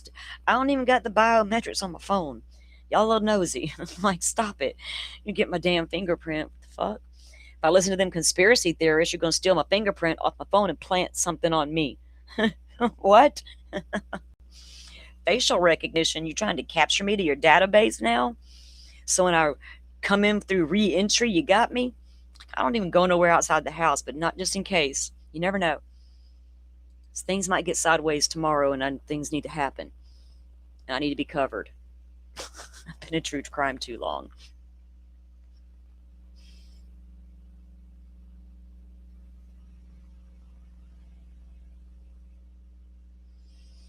Yeah, I'm sure it's interesting. I love history, but there's just some things I'm okay with not knowing. I know what the family Bible tells me. I know what the family documents tell me. Some people don't know it all, though, right? You can only go back to your grandparents and it stops. And some people can go back generations without ever needing IgG. I think the South is more because we come from large families. We come from deep-rooted families. We just know our family, right? We just know.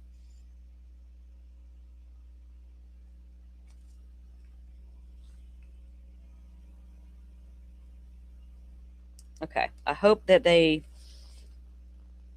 figure out this mixture of DNA inside the home, because that's the one thing Nanos did say at some point yesterday or whenever the hell the last couple of days is, I'm more concerned about the DNA in the house. Well, fucking by God, it's about time. It's about time. I'm sure the FBI is way interested in it the second they rolled into town and said, you got what, Sheriff, inside that house? Y'all managed to get something? Well, let us go look now. What do they have? We don't know. But hopefully they can sort it out. Now, go back to the knife sheath. There was a little bit of a mixture on the sheath, but not enough to say, is that Kohberger? Is it not Kohberger? You couldn't have done anything with it because of the fact that the way the mixture was. It's all spelled out in the documents. Because I've taken the time to read every single document we could get our hands on, and all the ones that have been unredacted so far. We don't spit in the wind. We try not to, because it could be it's windy outside and shit could come back in your face. All right, let's look at what Brian Enton had to say on his last video. And so, how easy. Remember when we were talked about the case when it first happened, the possibility of going to Mexico?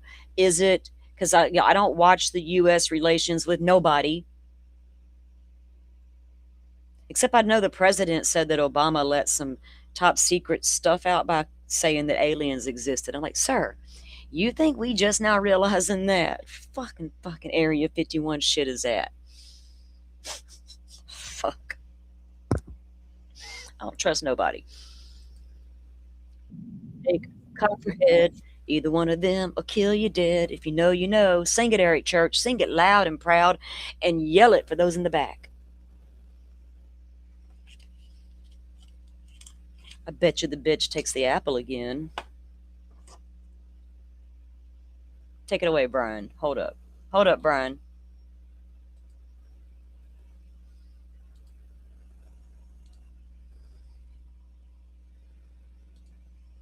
You stay home and they get fed, and the whole world's burning down. Okay. Show. I really appreciate it. Please click to subscribe. I appreciate all the support, you guys following along with me. It's now Friday. I'm continuing obviously to cover the Nancy Guthrie disappearance. I'm in Nancy's neighborhood right now, but I spent the day in Mexico, which is not far. I mean, it takes like an hour to get there from Nancy's house. It's like 60 miles away, Nogales, you can cross. It's so easy to get into Mexico. They don't ask you anything, what you're gonna see. I'm gonna take you along for the journey.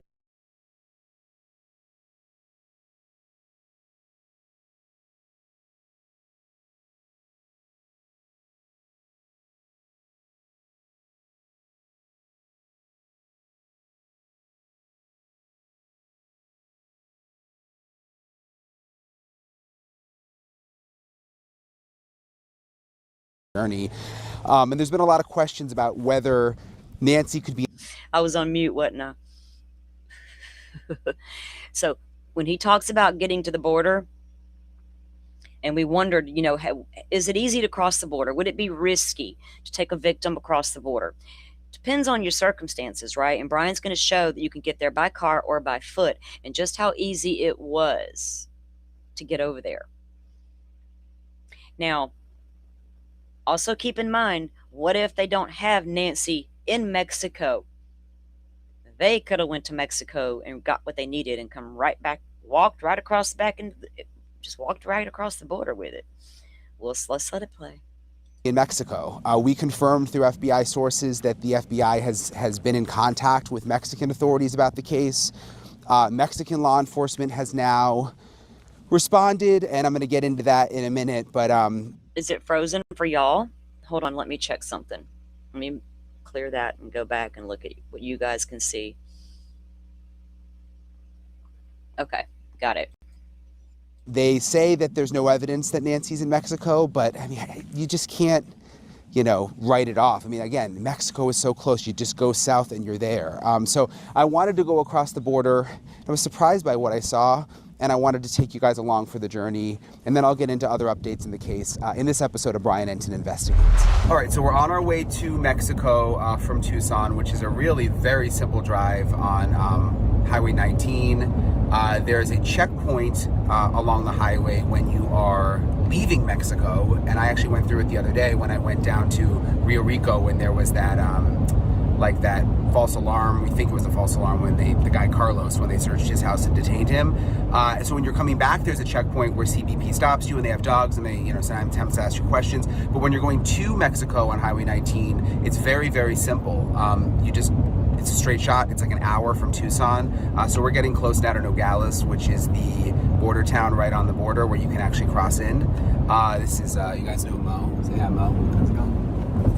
Hello. Daniel. We're getting ready. Yeah, we're getting ready. And luckily they both speak good Spanish. And Daniel's actually Mexican. And I speak a little bit of Spanish just because I'm from Florida, but not a ton. So they're going to be here to help me out, and we'll see what happens. So basically we just park and walk? Mm-hmm. That's it? Yep. So my passport and the sticker. I'm a little nervous because I do not have my passport. I did not bring my passport on this trip, which I'm not sure. I'm hearing conflicting things, but I'm gonna try because you guys know me. I'm always sort of just optimistic. Come back. That one says contact. This one doesn't. So basically we park here and then we walk in. All the way. Go all the way, all the way. Keep on going, keep on going. Go, go, go, go, go, go, go, go. Yeah, okay. ver, déjame sacar.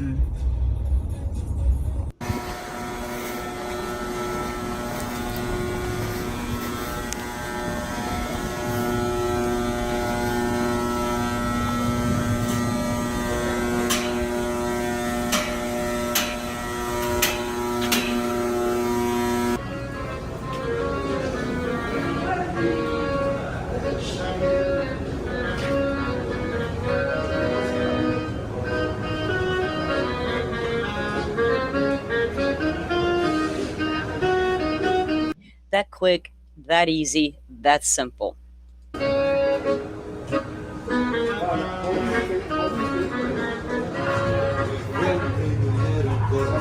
¿Ha escuchado usted el caso de la señora Nancy Guthrie que la secuestraron o está perdida en Tucson? This is the picture here. Ella es la señora, ella es la conductora y es su mamá. ¿No ha escuchado nada? No. Has he ever heard of it? No, Never heard of it? nunca he escuchado nada. No. Las autoridades americanas están hablando con las autoridades mexicanas. I'm asking is about the case specifically, if they know something about Nancy's disappearance, but also the way that I'm involving them is like asking what they think about the U.S. government asking help to the Mexican And what did he government. say? He said that he's not aware of the case of Nancy's.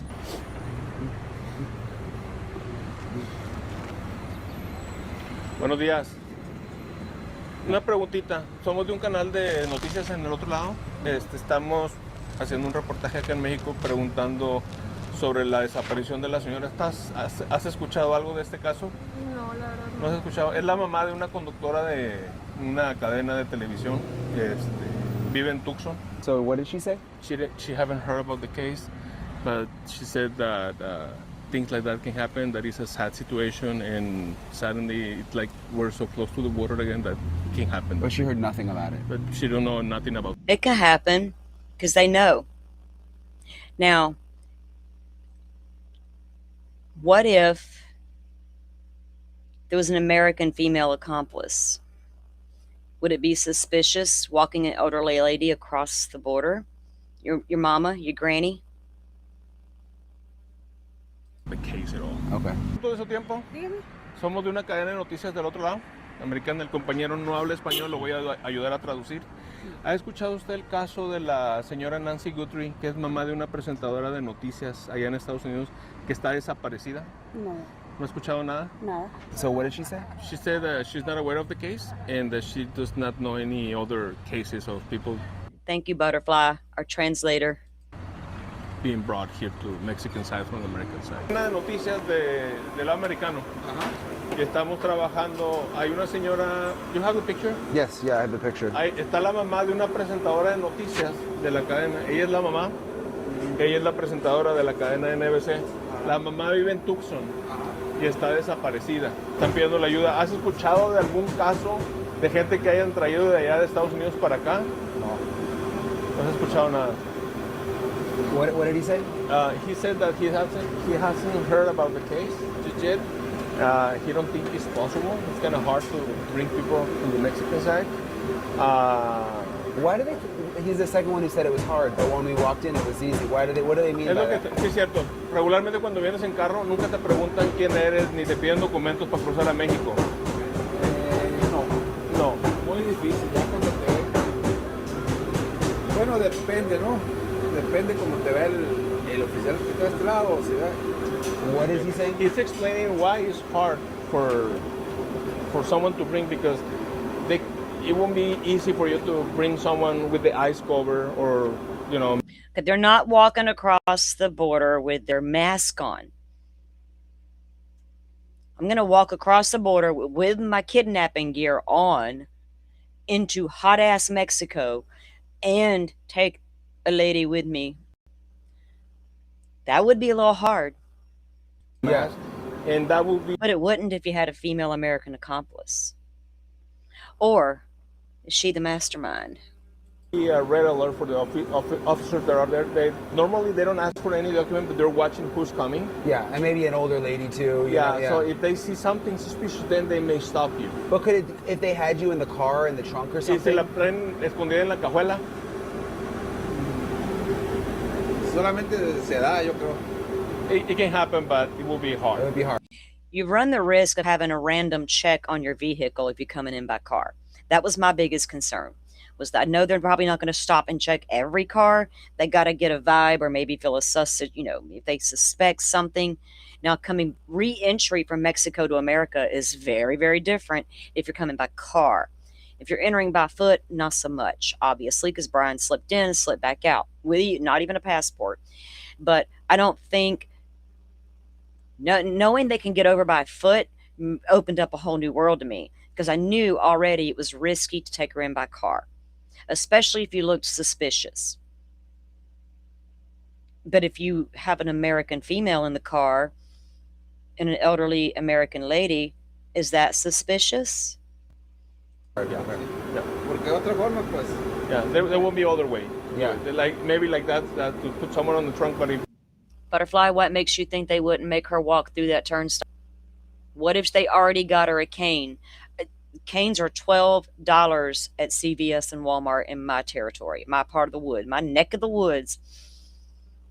A cane is not hard to get, right? If she needs a little stability, you can roll right up in there and park. You could be dropped off, right? It's safer to cross by foot. Once you get over there, take a car, get a car, go meet your other person. But I feel like it wouldn't be that hard to get her across that turnstile. It's just a turnstile, right? You got your cane. I think it can be done, Butterfly.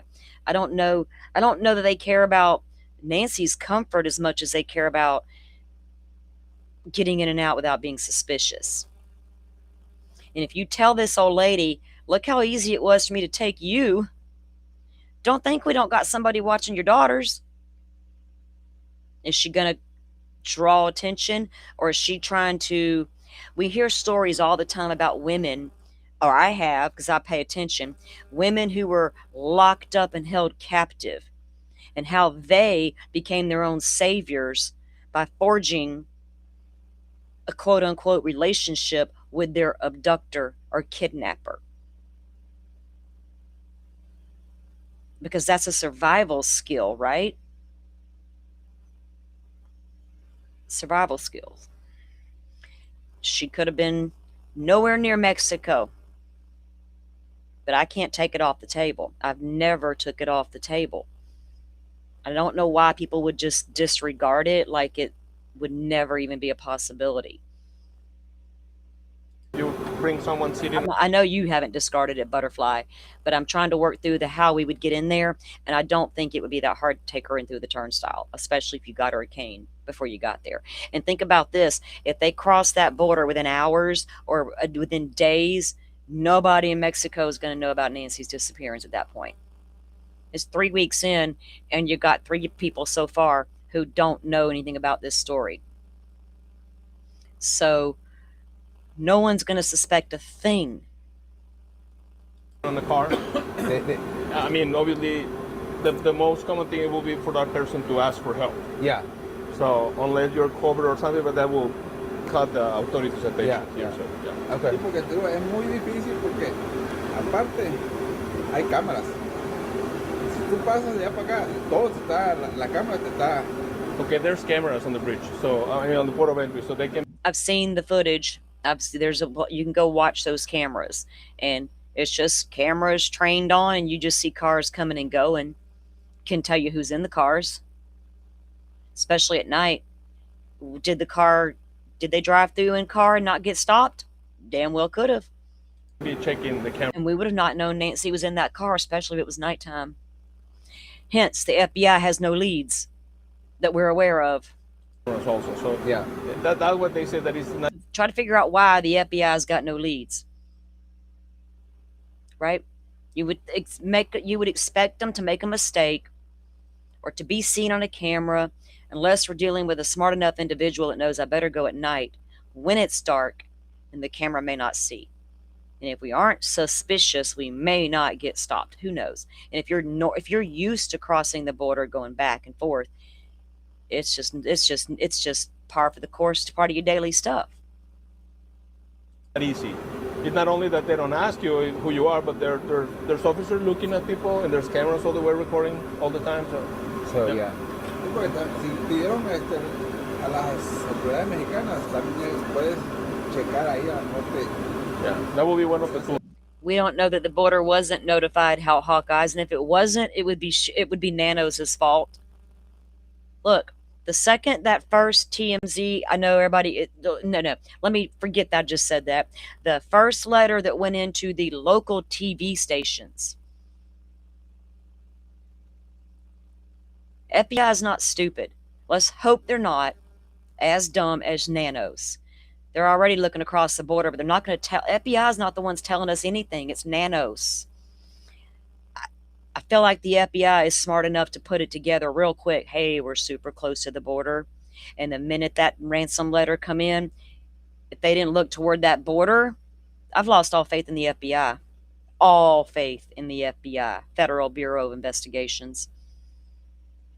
With your 40 names and 40 nights bullshit. Maybe for them to check the Mexican cameras on the photo bed. Yeah. ¿Su nombre? Julio Delgado. Julio Delgado.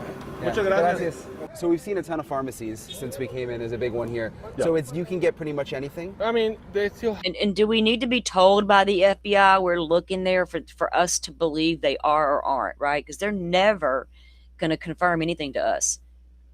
There's still so much about Idaho 4 the FBI will not confirm. And many, many, many, many other cases that go along with it. Do your research. Have controlled medicine or drugs, but like antibiotics or some other stuff that you can get without prescription in the state. Lisinopril you can probably get without a prescription, as well as your blood thinner, your Simvastatin, all the routine stuff a lady with a pacemaker and a blood thinner might require. I got old people in my family. I've taken care of several till they passed on to the other side. I know what meds they were all on, and I know why they're on them and how they work. And I've already kind of figured out which ones Miss Nancy's probably on her routinely daily. Like, I don't think there was one pill Nancy was taking that saved her life. They all played a part in keeping everything in rhythm, right? All those were probably very easy to obtain in Mexico. And I tried to express that in the beginning, but nobody wanted to look at Mexico because was that too complicated? That's where my brain has to go. And I can't, I don't know. I'm just not buying that she's 2 miles away, held captive in a house. It could happen, but I doubt it. You can get it here. Okay. It's easier. Because the concern has been that Nancy Guthrie doesn't have her medicine, but if she was here, I think it's like heart medicine. We don't even know if that's true or not. We just know she required daily meds. She needs her meds. She needs her meds. But he never said if those meds were in that house or not. 40 minutes to get ready. Nancy, we're going to be gone for a while, baby girl, and I need you to stay alive. Unless I'm a deranged stalker and could fucking care less. But if I want ransom, I need you to stay alive. What do we need to get and take with us? Or get your meds list. When we get to Mexico, we can get them. I don't know. Think bigger. Let's think. Yeah, Keith, I think the reason, here's what the first 2 ransom letters, once the family reached out with their FBI video trying to plead to the person and said, we demand proof of life, what happened after that? Crickets. Was it because they're fake asses or because they couldn't produce proof of life because something had already went sideways, right? And we cut our losses and run, Keith. That's where I'm at on that part of that. This other letter writer, he's not even in the U.S. or we'd have done caught him. She could probably get it. Probably. They could probably get it. Okay, let's go. Let's go check it out. Yep.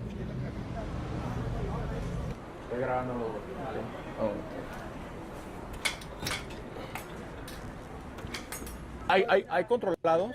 O sea, ocupas receta, pero hay diferentes tipos de recetas. Hay recetas que te dan. What did he say? He said that you can find some medicines here without prescription, that you require prescription there. talking specifically about the heart medicine, it all depends what substance is. It may be controlled here, it may not. So maybe you get good chances of getting whatever medicine you need here. With no prescription. With no prescription. Yeah, but also it depends on the substance. There are some substances that yes, you need prescription, but also you can get a prescription from a local doctor, and then you come and you get it. Now you can go get the prescription from the local doctor that you don't normally see, who doesn't give a shit where you're from. Do you got cash? What you need? Here you go. They don't have the regulations over there. They don't got the doctor for you to go spend 15 minutes with by allotted insurance time, like pulling fucking teeth to get the medicine you need. And then once you get it, you realize it's $300 damn and you can't afford the groceries. Do I eat or live? Mexico, go over there and get them. And I bet you a lot of people might just do that because of the fact that they have to for financial reasons. But a lot of this stuff, you're right. If y'all take your own life experiences, that's the beauty of the true crime community. We all have different life experiences to bring to the table. We've all been through different things we could bring to the table. Think about your own parents. If you're an active part of their health care, then you already knew or should have known these meds are a group of meds that all work together. There was not one that Nancy had to take or else die. It was a whole thing, right? And I guess I assume people will know that sometimes, and I forget. But y'all think about stuff like that, right? How would your mom be on her little group of meds, or your dad without them? You might make it for a few days and things be okay, but that your body's going to start to require all of that. And if you did kidnap for ransom, the goal is to keep her alive, unless something happens that you didn't plan. You know, we all know the cost of prescriptions around these parts, right? Ugh. So there's always a way around for it. Has he heard of the case? No, he has not heard of it. He hadn't recognized the photo. Okay. No. Can you go? Well, if you want to. He's a media reporter? Do y'all think the FBI has sent boots on the ground going to different various... Actually, I don't know if the FBI can actually just walk across the border and start throwing around pictures without causing a problem. But the Mexican authorities could do it on behalf if they're working with them. Do you think... I know that the Mexicans or people are telling me that, oh, they haven't contacted them. Well, whatever. Get out of here with that. FBI has done it. Do you think that they have people out there going, hey, can you go to these pharmacies and ask? Because they got this little partnership they work with. Maybe sometimes it's good relations, sometimes maybe it's not. But have they bothered to try to check it? They probably have. I can think of these things. God, I hope the FBI can. God, I hope they can think of some of the things I think of. Man, should I send them a list? Yeah. Yeah, reporter, yeah. I'm Brian, by the way. Okay, nice Brian. to meet you. Yeah, nice to You meet good, you. Mo? So, have you heard of the Nancy Guthrie case? Yes, we have, because Tucson, Arizona is like really close to the border of Nogales. I don't think a silver alert was ever issued there, Leslie. We haven't heard about it. I'm in Florida. We got them everywhere. I think everybody does at this point. We all get the billboards on the interstate. Silver alert, purple alert, whatever they want, whatever your state chooses to call it, amber alerts. There was no alert sent out for Miss Nancy like that, because they knew she was abducted. Somebody took her out of the house. We don't know why at that point. With the minute we walk in and realize she's gone, and this, and that has happened in this house. She's gone. That's a kidnapping, right? They absolutely had plenty of head time to get away. They had hours to get away before anybody ever knew she was gone. And then they didn't make it any better with their botched investigation. And both communities are, we have families over there, and we're familiar with the case, yes. Has it been covered in the news here at all? Right, 83. If you take away that one out of the mix, that could be bad, right? That's why you have to stay on top of the refills and all of that. Hell, my mama, I used to have to fill her pill box, right? And one day I go to the pharmacy, I get back, I'm getting ready to do my thing. The minute I opened that one bottle and I looked in that bottle, I was like, hold up. My mom's like, what? I said, this is not your medicine. She's like, oh, they may have changed it. It could be. I said, this is not your medicine. I put the lid back on it. I drove 5 minutes back to the pharmacy. I said, excuse me, this is not my mother's medicine. Guess what? Her bottle, her label, her prescription, but the wrong medicine was the bottle. They made a bad mistake. But I caught it because I was incredibly familiar with all her meds. If y'all aren't that familiar with your parents' medications, this might be a wake-up call to get familiar with the medications. Don't go taking over. Just get familiar. You got to have that conversation at some point in your life. And if you're scared of your mother's, then maybe there was never a good relationship there. But y'all know what I mean. Do your diligence. And then if you have a problem like that, make sure your children know your meds. It's the whole thing. We change things and make them better. No, not much coverage, and but we are aware and we have been following the news. Okay, so this guy is aware, and there's a little bit of that. This is what, yesterday? What did he know 2 days ago, 5 days ago, 14 days ago? Probably nothing. The latest was that they think that maybe she was brought over to the Mexican side of the border.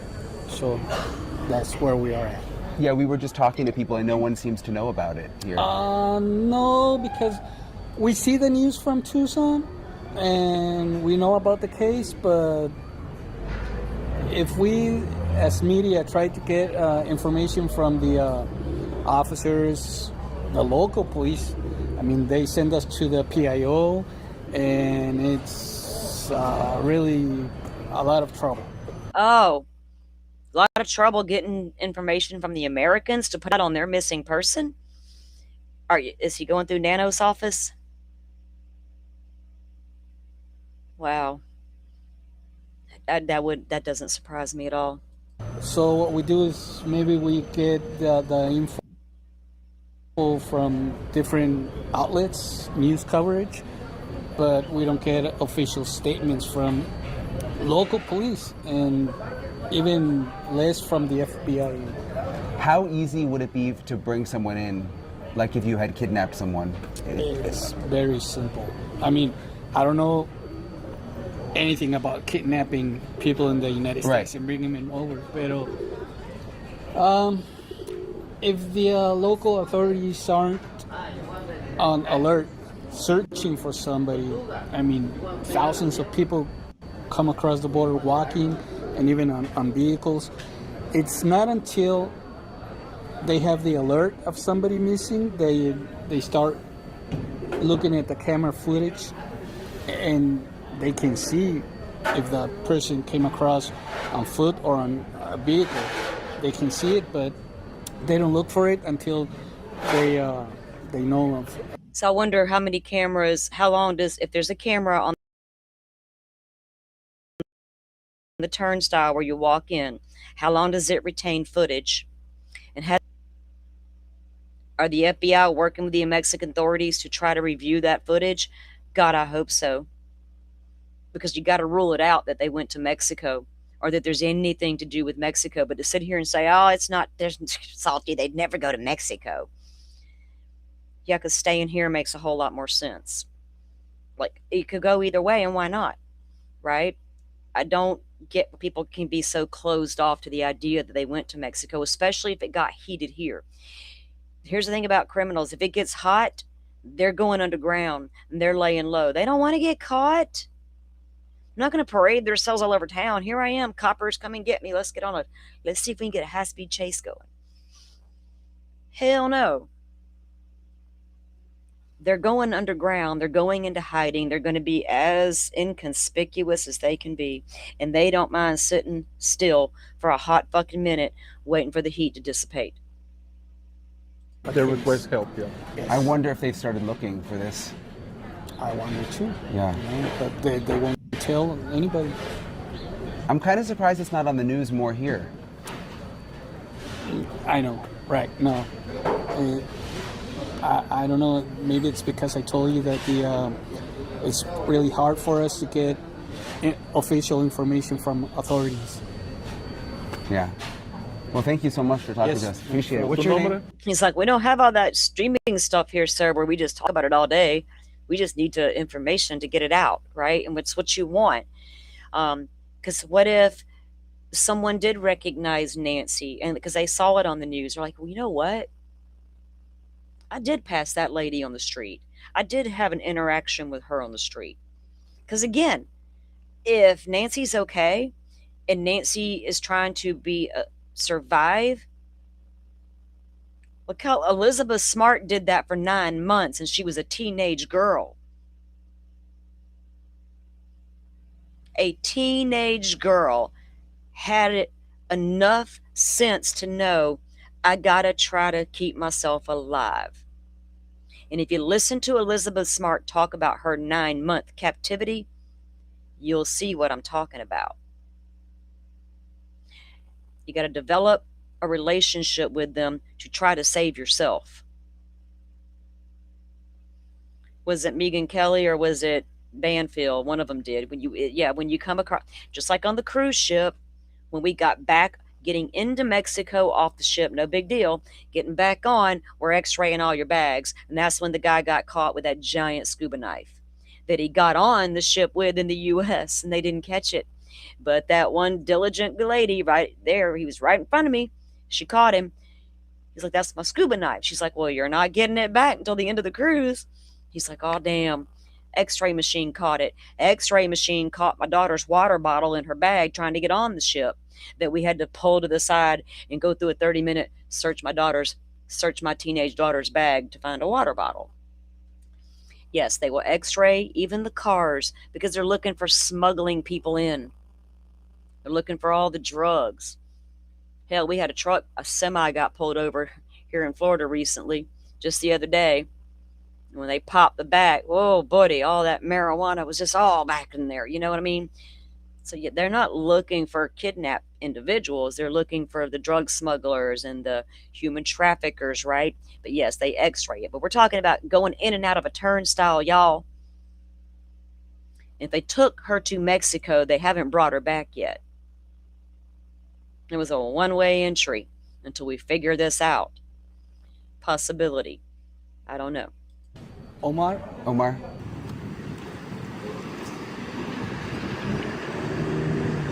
Because if you know they've got these x-ray machines, are you going to risk putting her in a car, right, and driving her back? People, well, she could have been in a van, but with that big x-ray machine, it's not going to matter, right? If you're trying to smuggle her back into the country, I'd put her in plain sight with my female American accomplice so I wouldn't look suspicious. That's a theory of mine. Do I need to put that out there on a banner? No confirmed information on that. That is my running theory. And it has nothing to do with kidnap for ransom either. Not that part of it. I'm probably confusing y'all now. So this is the checkpoint when you're going back to Tucson on the highway. So you drive into Mexico, there's no checkpoints, but this is like the checkpoint once you get back into the U.S. Okay, so you got to come back to the turnstile, you get in your car, and then you drive through.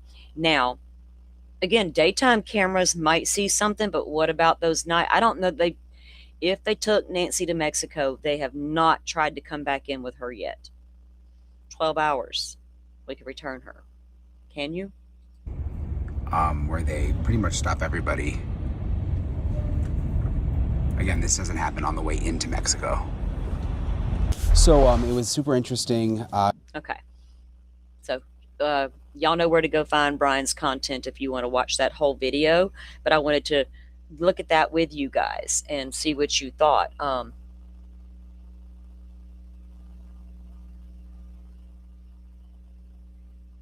Yes, that going back to the checkpoint just there was crossing back into the U.S. But again, they're not stopping all the cars. They're not making you show your ID and your all the things. They're not popping trunks, and they're not, they're just not. There's too many people coming and going all day, every day. You got to be suspicious or arouse suspicion or already be flagged. And sometimes you're just unlucky and they mess with you, right? Like, trust me, when I got back on the boat at one point and I got all the way to the top to go, to do my sightseeing, and I saw that guy down there with that big ass machine gun and all those army fatigues on, like, was like, I ain't going back down there. I think I'll stay right here on the ship. I ain't going down there and getting caught up in no shit with your big machine gun. Like, I ain't done nothing. It was weird. It was weird. And I'm like, oh. But they were really trying to protect people from getting on the ship to us. But at the same time, they side-eyed you when you walk by them. And I'm like, I don't understand why you're side-eyeing me, but okay. I don't trust people. The authority is side-eyeing me, and he's got a giant pew-pew in his hand. A little too much for this girl. Like, get me back to shore. My shore. All the way across the Gulf of Mexico. And I have the right to call it whatever I want because I've lived on that Gulf my entire life.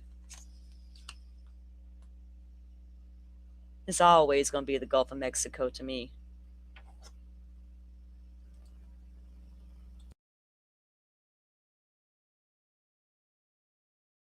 Now, all this, why would someone take Miss Nancy? I've taken robbery gone wrong off the table. I've heard all the speculation about were those guys locksmiths guys, was there a safe, and that's guessing. Was there a safe in the house? That's a lot of guesswork. Maybe, maybe not. Was there a busted lock on the safe? If there is one, wouldn't that be attempted robbery? Why would the cops not come out and tell us it was an attempted robbery and we got proof because there's a safe busted in that house? We spent 40 minutes in there, this person did, trying to get into Miss Nancy's safe and couldn't do it. Or did do it. I think we know something about a burglary.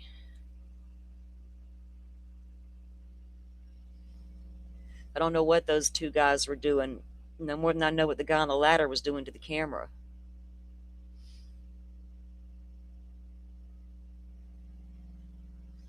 Dr. G thinks a lot of things. Again, I would love to have a discussion with him because I just got questions. Textbook answers don't cut it with me, right? Now, the theory is, for me, two theories. Ransom kidnapping gone wrong. And I've cut my losses and I've ran. Maybe somebody's mad because they got double crossed or didn't get their payout and they're looking for that now. Maybe. I get that's a heated topic for everybody. Big bad TMZ and their bullshit. Okay, I'm going to leave that alone. Now, what's the other theory? And why am I saying possible American accomplice? Woman? Stalker? Disgruntled employee? Because if we're not going with kidnapping for ransom and we're not going with robbery gone wrong, weirdo wanting to essay old ladies that decided to steal the whole body, what are you left with? Like, legit, if you take all of those off the table, or maybe you've got some of them still on the table, is it too far-fetched to think this could be a obsessed person or a stalker? Do y'all know how we all know how easily a man can become triggered over a woman, but do you know how easy women are triggered over women? Do y'all see the chats? It's a little frightening sometimes how many women will go after another woman all day, every day, and twice on Sunday for jealousy, for whatever reason. Is that off the table? What if the guy at the door knew a girl who had a problem? Or what if he just has an accomplice that's a female who's a criminal just like him? That would make it easy to get across the border with a lady because it wouldn't be suspicious, right? So I have to try to come up because I am not convinced that one person took Nancy off that property. Could have very well been just one person. I didn't need to take two people. It didn't need to take two people in the Idaho 4 case. It doesn't take two people to kidnap an 84-year-old lady out of a house. You don't even have to have a getaway driver, as long as you can drive yourself. Because once you zip tie or tie up your captive person, what are they going to do? You're going to be able to drive successfully to your next location. So I don't know that there was 2 people on the property, but there's 2 people involved in the kidnapping, if they're not still held up somewhere in Arizona with her. Who the other person is, I don't know. But don't you think there's somebody there taking care of Nancy? Somebody is assigned to take care of Nancy if we got a real legit kidnapping on our hands. If we got a deranged person that did it just to get back at somebody, which I don't know that you would go through all that. I just don't know that it would get to that level where I'm just going to go take your mama and show you, and I'm going to get my boyfriend to help me. All right, I have a hard time with that theory, but I can't take that theory off the table.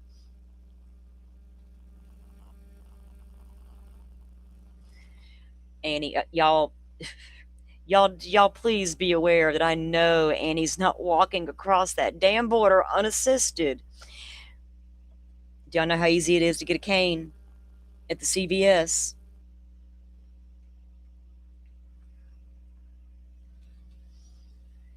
So let's take all my theories off the table. What are y'all's best theories? Mine are bullshit. Take them off the table. Give me yours. I just don't want to sit here and talk about the damn stupid sheriff all day and all the headlines being regurgitated everywhere, right?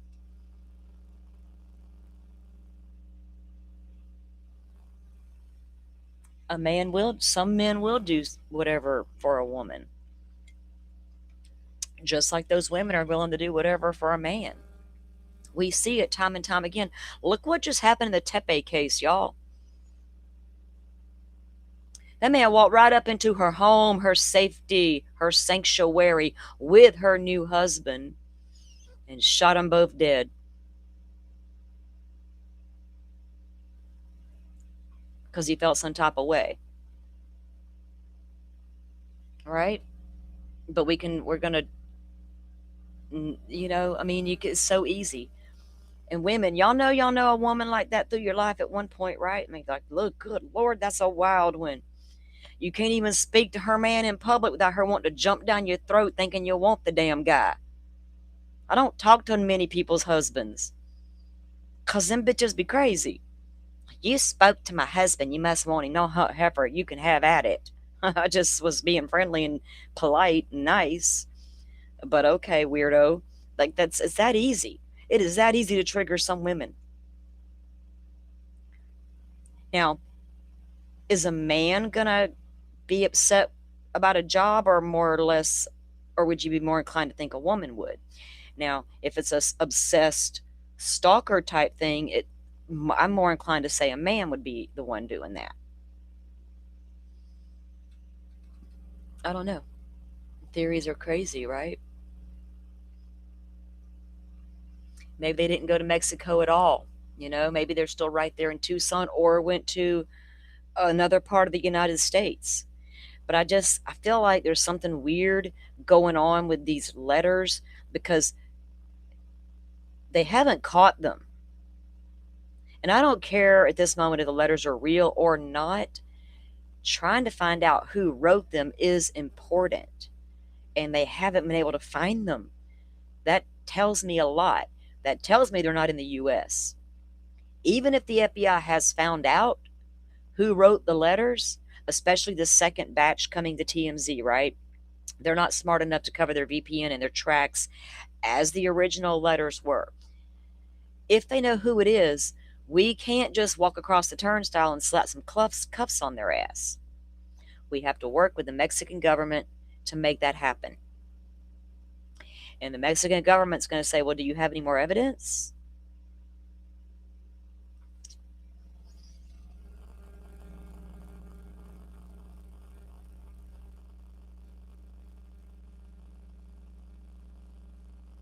A couple, Bonnie and Clyde, man. Y'all want me? We can. There's women serial killers running around out there. Shit, Eileen Warnes over at Publicly Buzzed, they're talking about her right now. She's right here in Florida. We had billboards in Florida warning people on the highways. There's a killer on the loose and we don't know who it is. Turns out it was a woman the whole time. Right? Judy Buenuano, the Black Widow from Pensacola, Florida. Look her up. She's one of the originals. We got several high-profile female killers from the state of Florida, and 2 of them are from my area. So I know, I'm fully aware of all the types of criminals out there. I just don't know that others are. It's like, do people think women can't commit bad crimes? How many mama killers do we know about? I got 2 women sitting in jail right here in my hometown, accused of killing their children. One's a 5-year-old little baby boy, and one's a 25-year-old female. And I knew the mother did it. It was fucking obvious from the get-go. As soon as it was reported on the news, and I'm like, whoa, that house. I lived dead ass across from that house for about 2 years. So I knew exactly where it was at when they showed it on the news. And when they said Regan was found in that house dead and her mother and daughter were not there, I was like, oh boy. Well, guess who got arrested? Her mama. Women can be awful. Just saying. We can't pretend they're not, right? We can't pretend it's always the big bad monster man, because sometimes there might be a woman involved. I'm just trying to get everybody to really think about these theories in a serious matter. And I know that a lot of people, probably thanks to a lot of messiness across the board, want to throw shade at this TMZ stuff. I feel some type of way about Harvey, but that started before this. So y'all catch up. But yeah, I mean, if it's a kidnapping, why do it? It's obviously a kidnapping, but why? I don't think it was a cartel, right? Because it wasn't a cartel in Idaho, no matter how bad people wanted us to think it was. It wasn't. Um, Cartel's not going to go kidnap an 84-year-old lady in the middle of the night to make a point and make a quick buck off of. They got better things to do. We're trying to smuggle drugs in the back of semis and shit, man. Getting them over on boats. Do y'all know how many bales of weed have washed up on the shores of my beach? I've not found any personally, but it happens all the time. They got bigger things to worry about right now than some old lady in a house, honestly. So I don't know where that. I mean, I get thinking of that theory, but it's not a plausible theory at this point. I just hope the FBI can get somewhere, and I hope the DNA mixture in the house, that they can finally get to the bottom of that and get whatever that is separated. It concerns me that there's a mixture. Not because it won't yield anything, but why is there a mixture? Right?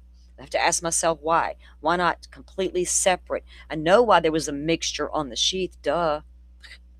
But why are we got a mixture in the house? What does that tell us could have happened inside the house? That's what I wonder about.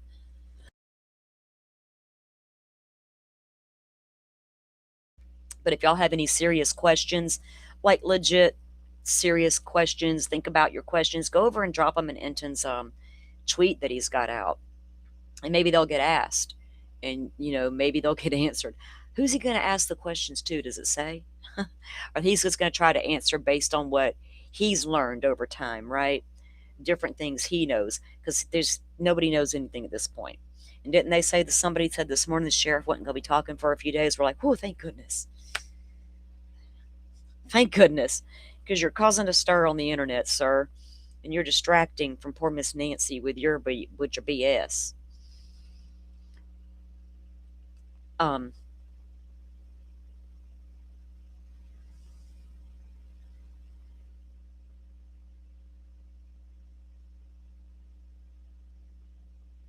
Oh, wait a minute, wait.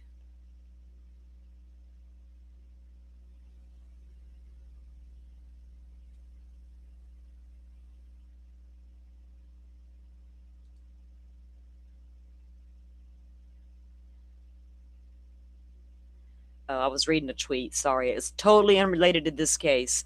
It was totally unrelated to what we're talking about, but it was something else that I was. Never mind. Okay, so I got sidetracked for a moment. Sorry.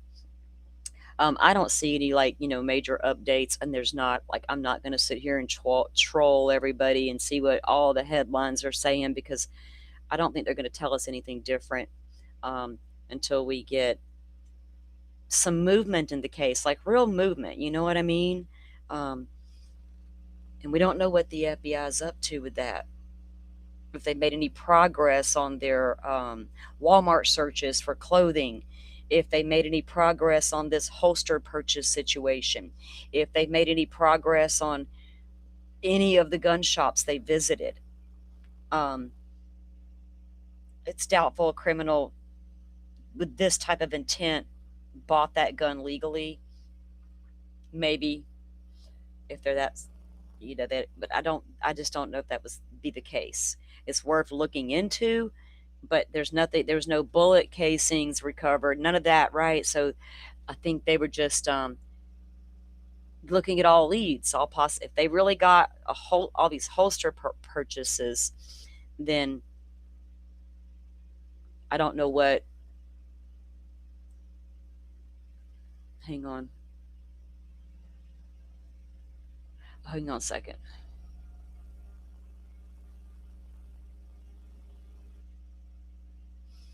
Okay, cool. Yeah, that's what I thought. So that camera on the neighbor's house looks like it was there from at least 2011 in Google searches. Thanks. Thank you for that.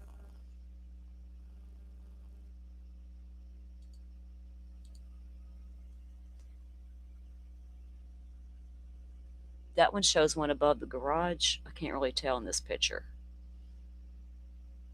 But that's not, yeah, the one the cop was messing with, right, was on the side of the house. And that house, the thing about that camera on the side of the house that cop was, fooling with, that we watched the video a minute ago, the angle of the camera,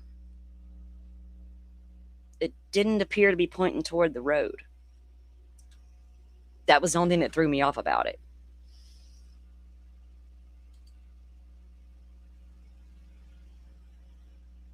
Y'all, I'm going to try to put together a couple people to come on panel maybe this weekend. Let's have some like actual discussions with the, because I'm trying to unpack this stuff, and I'm in my head doing it, and I'm watching y'all's comments, trying to y'all help me get there, kind of thing, right? If I can need somebody up here to talk it out with, and we can all like talk it out together. Trunk of a car. Yeah. I mean, getting her over there was probably pretty simple, no matter how they chose to do it. I think putting her in the trunk might have been a little risky, unless you didn't have an accomplice, right? If you're just some big ass male and don't look nothing like your person you kidnapped, it might be easy to find an accomplice to help you. I'm not saying a female initiated this. It's also plausible that the kidnapper knows a female that would help them, right? Look, they just got through raiding the house of a man and a woman, male, female. So obviously it's a plausible thing.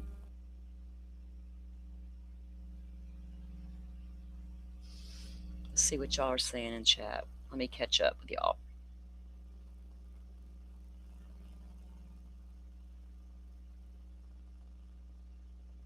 I wonder if it depends too on where you're crossing the border at, like Mexico, Arizona versus California, if there's different levels of security because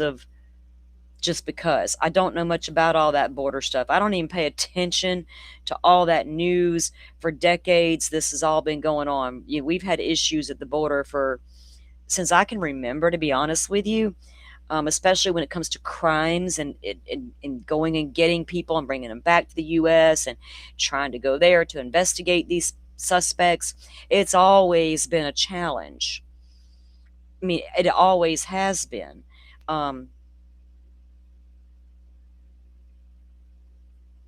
It's just easy to get lost in a place like Mexico if you're trying to hide out. And the fact that it was so close, I don't think can be ruled out. And, hopefully that it's going to be more difficult to find her if they took her to Mexico. unless somebody there knows something and decides to talk, right, or to say anything. I don't know. What do you guys think at this point? Where do y'all sit? It could be totally opposite of where I'm sitting. That's totally fine.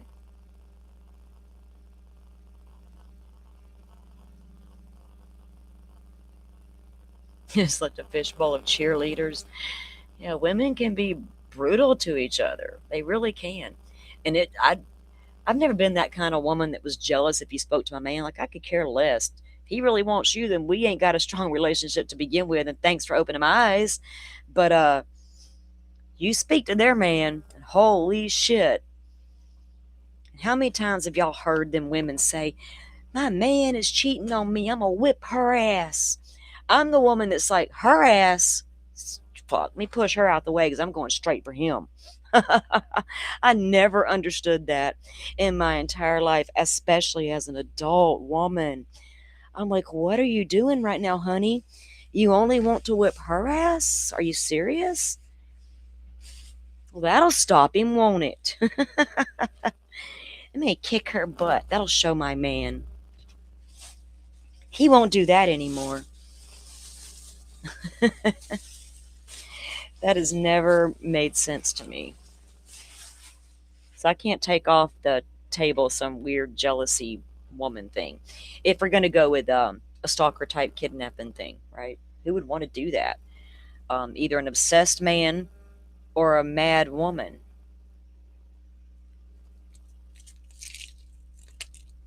A disgruntled couple with nothing better to do.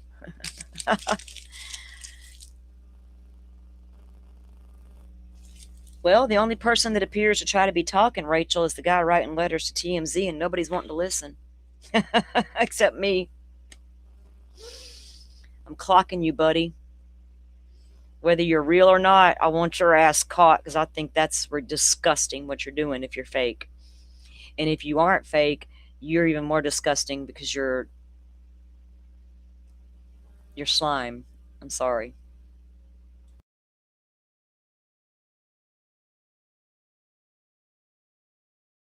Maybe we shouldn't be trying to taunt or trigger anybody here. We should probably be empathetic to the person. Like, you need to bring her back. Quit this nonsense. You're going to get caught. There's still time. Maybe Miss Nancy will end up saving her own self if she's still around. And I hope she is. But the more time that goes by, the less likely it is, unfortunately.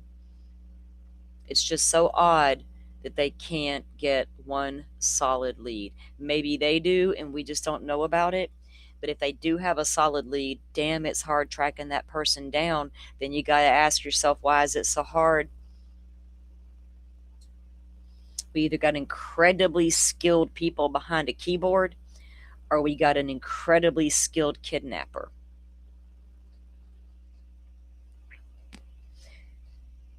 Did y'all just turn that wind on me? It looks like it.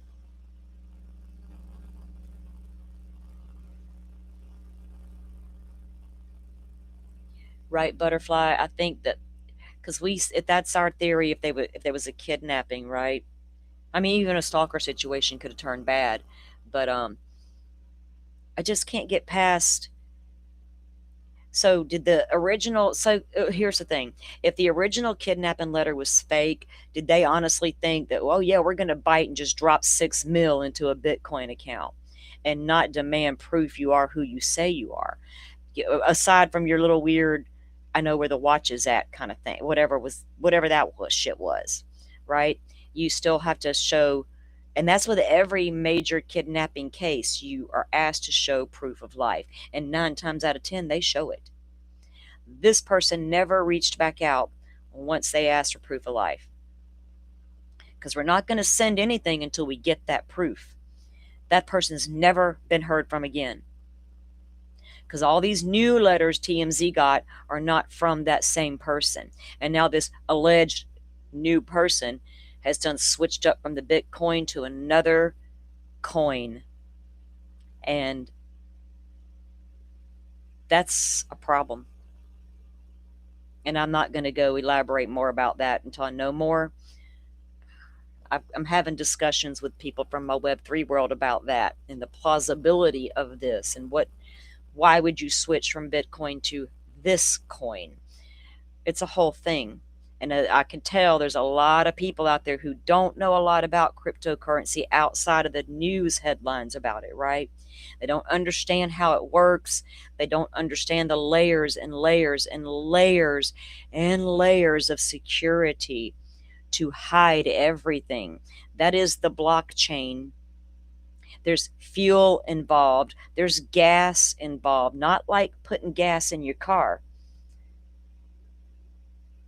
It's called that, but that's not what it is. There's a whole bunch of things that go into the blockchain. There's a whole lot of coins out there besides the Bitcoin that are just as valuable, if not more. And I would love to know what they're asking for versus the Bitcoin, because that might send me in a certain direction. In fact, let me see something. Did I get a reply back yet on that last thing I inquired about?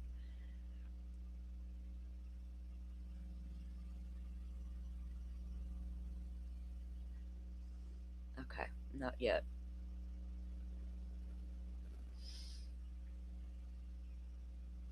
See, I have to ask questions. I can't just, I don't know. I have to ask questions.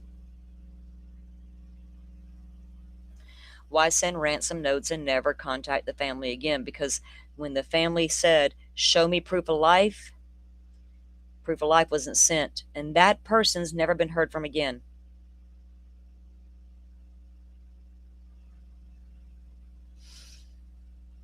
And I don't know why they would go through local TV stations, but y'all, that ain't the first time that's ever happened. Maybe in a kidnapping case.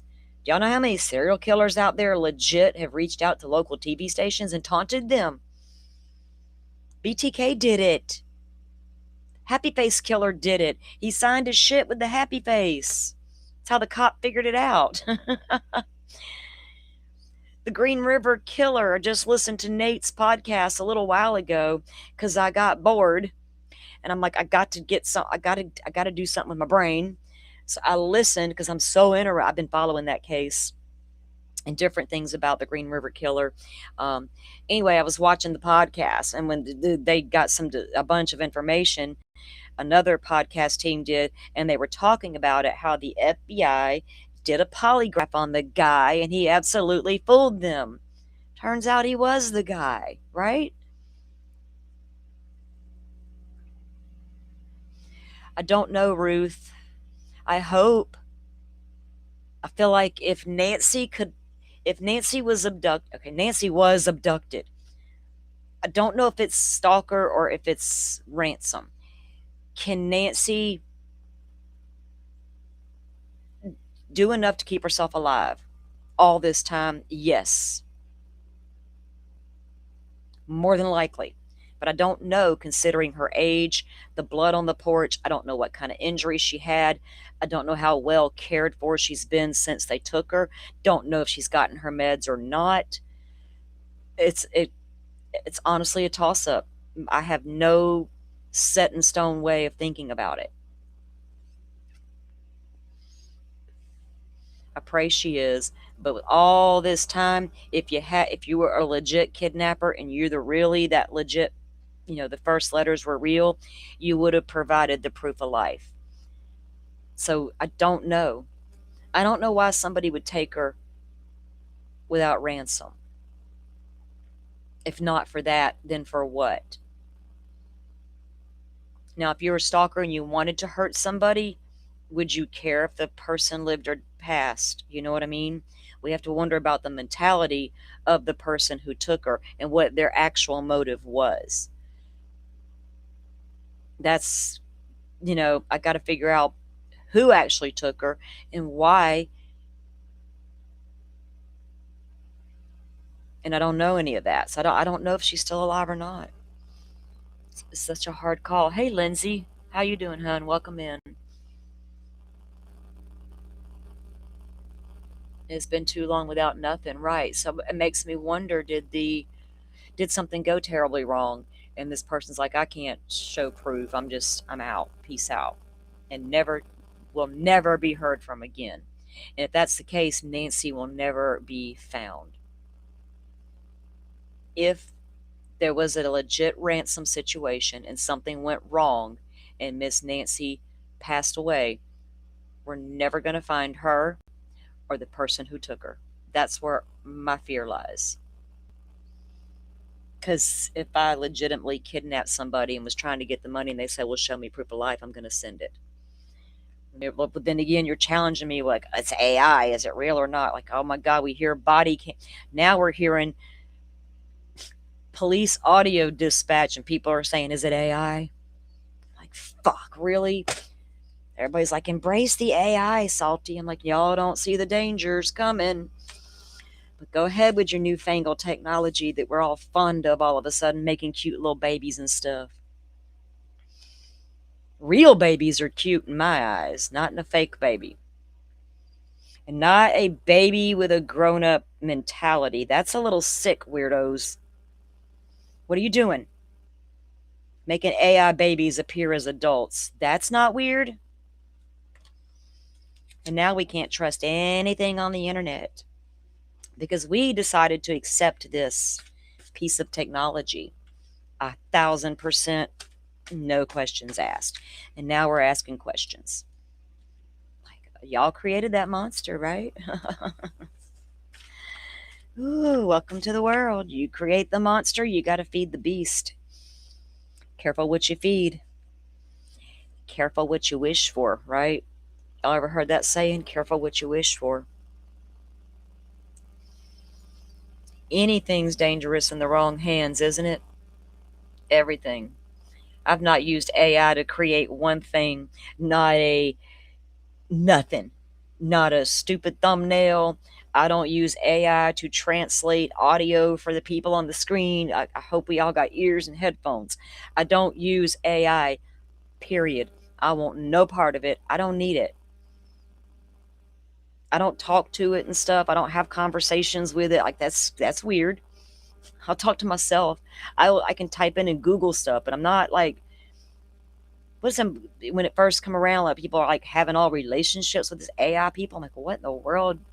See, it's weirdos everywhere. And if y'all look at a lot of the comments around a lot of the places, y'all see the weirdness.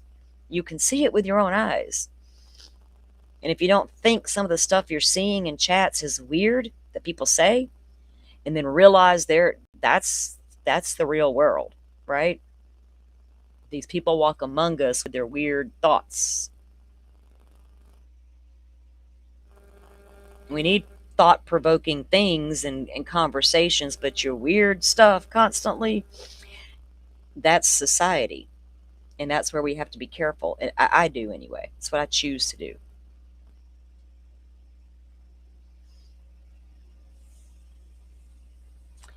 So I think we're going to be at a standstill until they get this DNA figured out within the home and separate this mixture. If that's even true, then that maybe can lead to a valid suspect. And they can go arrest the person and start the process of investigating, or get your little backdoor warrants and start investigating them. Whatever you got to do. I don't know. It's like I have a hard time with this person ain't been caught yet. It makes me wonder why. What about them is so good they're not caught yet?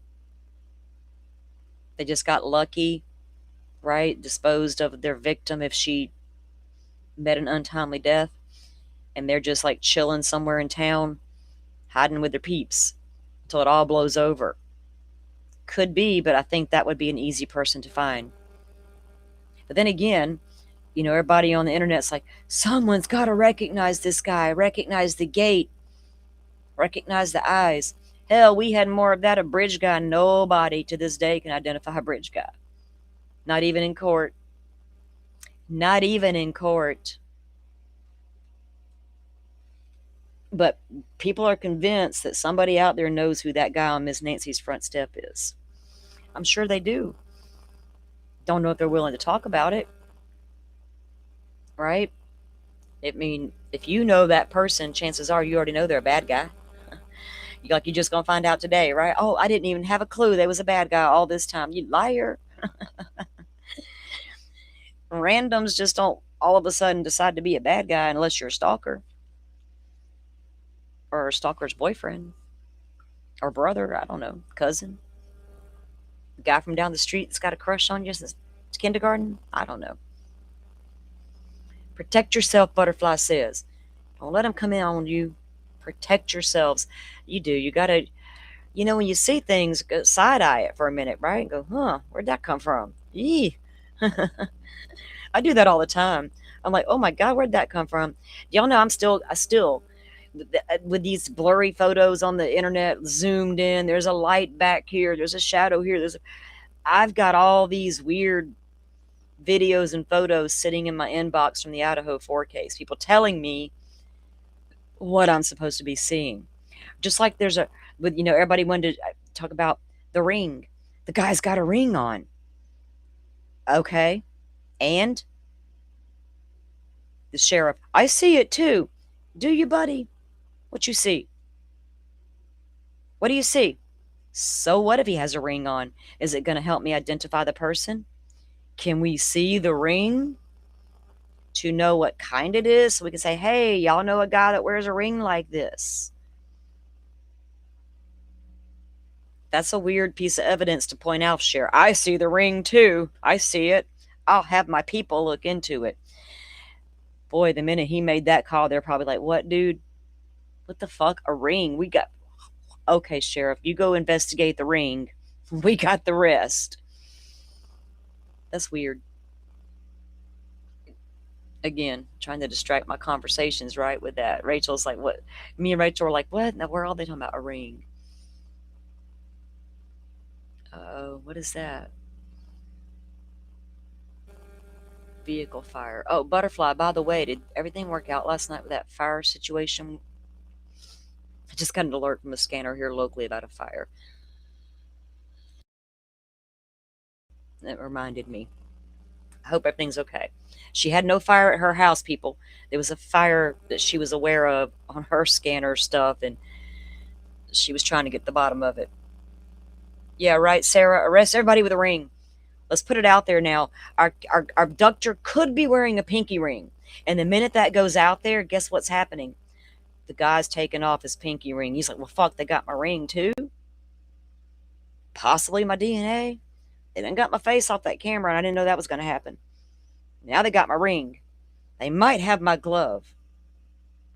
That one I lost. Yeah. Like, that ring means nothing to me. Like, so much of this case is popping off out there is so irrelevant and isn't going to do anything to find the person or help identify the person or trigger somebody's thoughts out there in Tucson. Now, if we had a particular ring to look for, that may be different. I know a guy who owns a ring like that, right? Or that wears a ring like that. I've seen it. Otherwise, you got nothing with that weirdness. I don't know why the sheriff would say that. I don't even know why they brought that up to him. Well, yeah. And besides that, so somebody sent me the picture. Salty, you got to look at it, okay? And it wasn't Rachel. It was somebody else. I'm like, okay, well, yeah, but is that just the way the glove's bending? It's got little ridges in it. I see where you're saying there's a little point, there's a ring, but I can't see what kind of ring it is. Therefore, it's irrelevant. You can't tell if there's a ring socket. They want us to say that there is, but I can't get behind that, right? We see what we see. Thank God we can see. I love when I get stuff sent to me. Sometimes it's like, thank you, I needed that. Yes. And sometimes it's like, oh, really? You're trying to get me to run with that?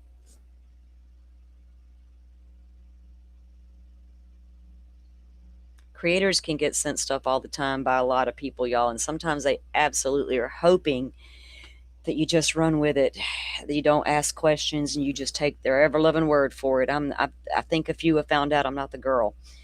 First of all, let me look for a minute, right?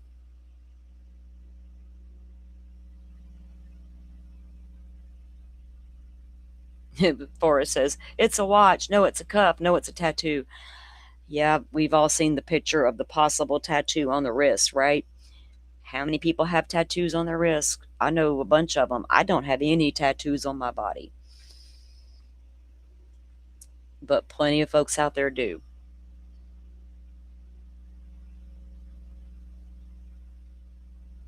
Right. We can have our own interpretations. That's like when you go to court as a juror of, a whole entire jury. Your reasonable doubt and my reasonable doubt might be two very different things, right? That's why we need multiple jurors.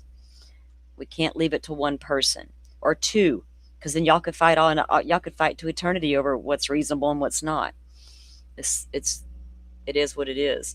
But I think people still trying to review that camera footage, and there's lights and there's shadows and what is that even doing? I'm glad it's being evaluated. We've evaluated it here, but there's nothing more I can glean from that I think common sense tells me there could be two people there. I don't need to see it to understand it. I don't need to see a car to understand there's probably a car present, right? A lot of it's common sense and it's a no-brainer.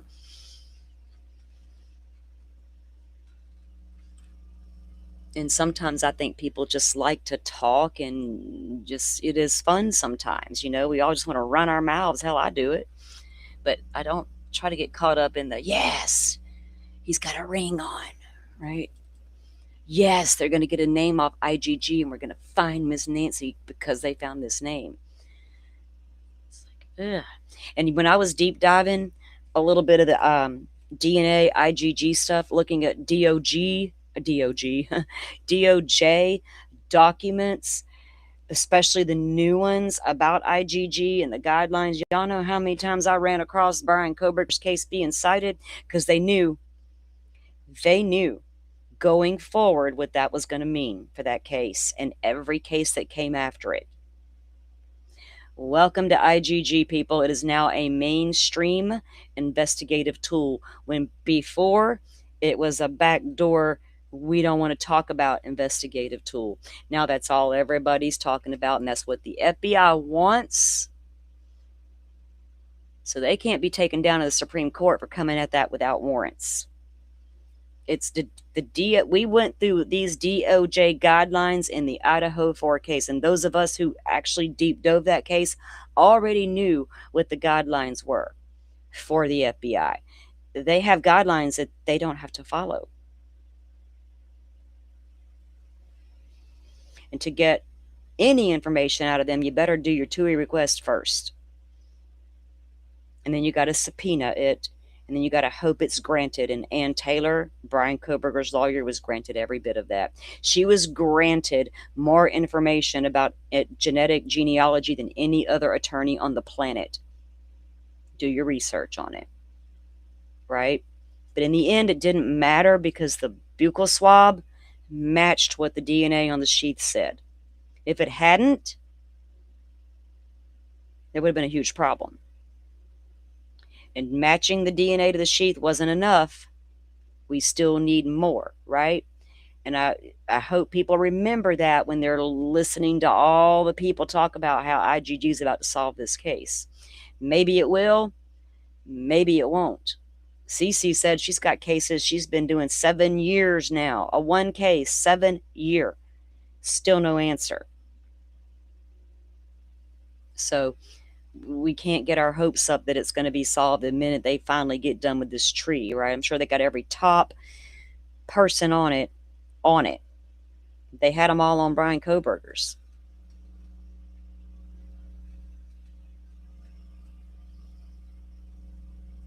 You got a jury summons last week? Oh no. Is it for like a trial or just whatever?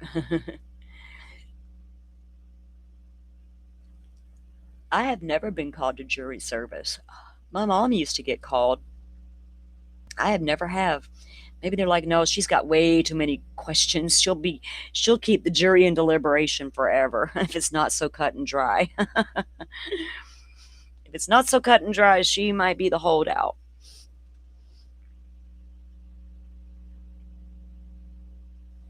Every couple of years of the election cycles.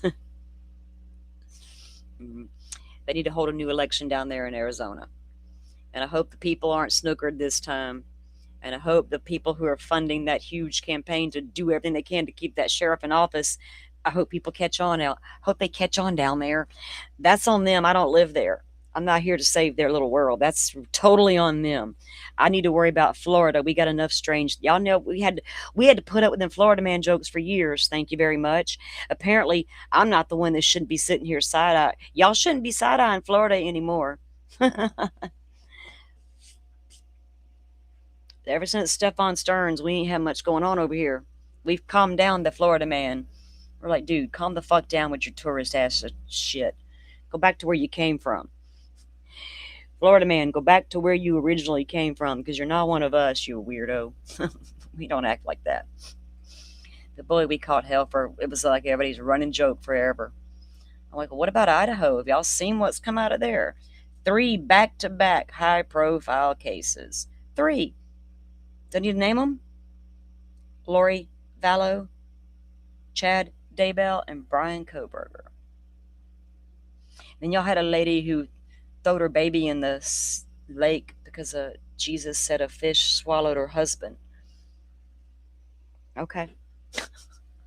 Was that in Idaho or was that Utah? I can't remember.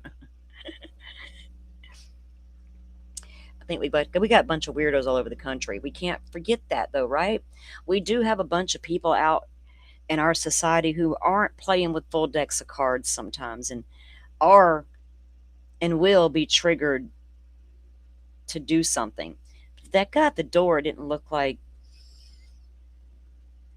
he was just nefarious and had intent.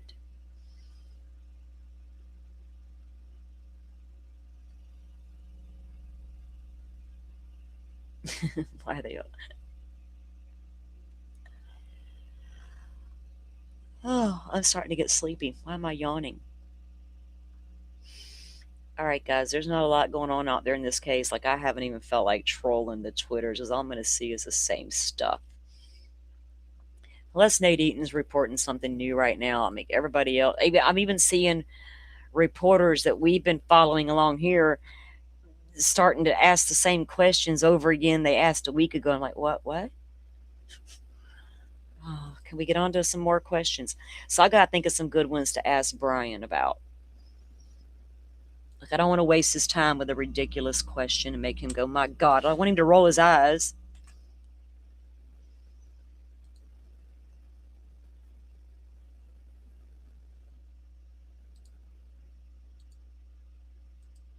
If y'all don't have X or follow Enton on X, y'all need to get over there and do so. So this was he has pinned or reposted. News Nation, where is Nancy Guthrie? News Nation at Brian Enton answers your questions live on the ground in Tucson, Arizona, and a primetime special is going to air Saturday at 8, 7 Central. Comment below using hashtag AskEnton, and your question may be featured on the show. Oh, God, no, thank God no videos were asked for. Anyway, if y'all have a really good question, go pose it over there. Maybe he'll get your questions answered. The Sarah Yarbrough case, Leslie, was that from 91? I know a little bit about it, but not a ton.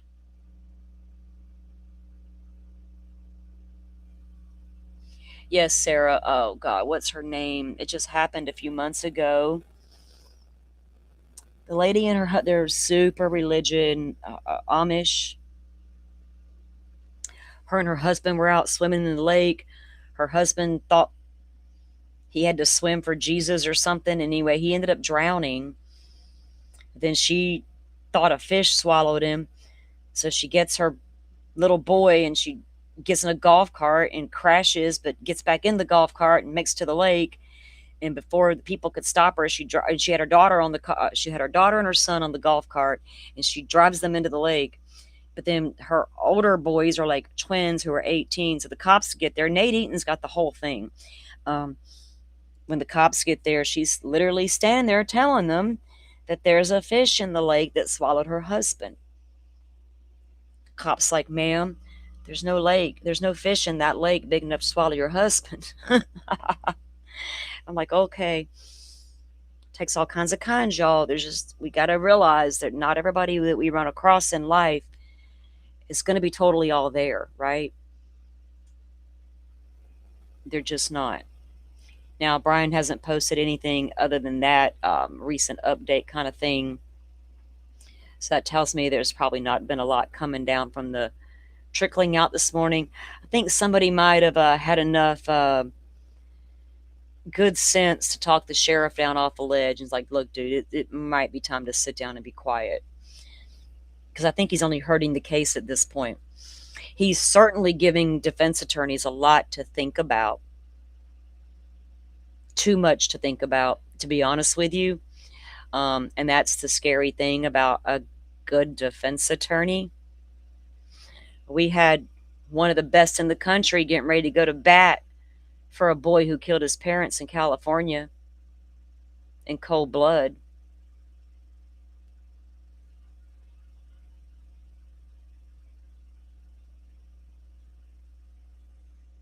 I mean, this is almost a defense attorney's dream, especially the beginning of the case, right? And I think the sheriff continues to double down on how bad it was, especially with his. Ann Taylor wanted to hold Idaho responsible because Bill Thompson got out there and told the media, we are releasing the PCA, spread it far and wide. Ann's like, excuse me? Spread it far and wide? Sir. Of course, it didn't work. What is this? Is it a tweet or what is it? What do y'all? Hold on, there's two. Wait.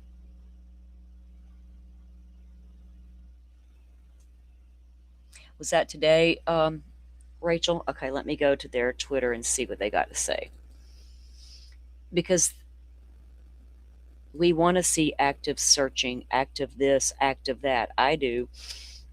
And yes, I'm aware of the lady who was there yesterday. Let me just say one thing about the lady who came yesterday, and people were like throwing shade because you were poking your metal stick in the ground. I knew what you were doing, ma'am.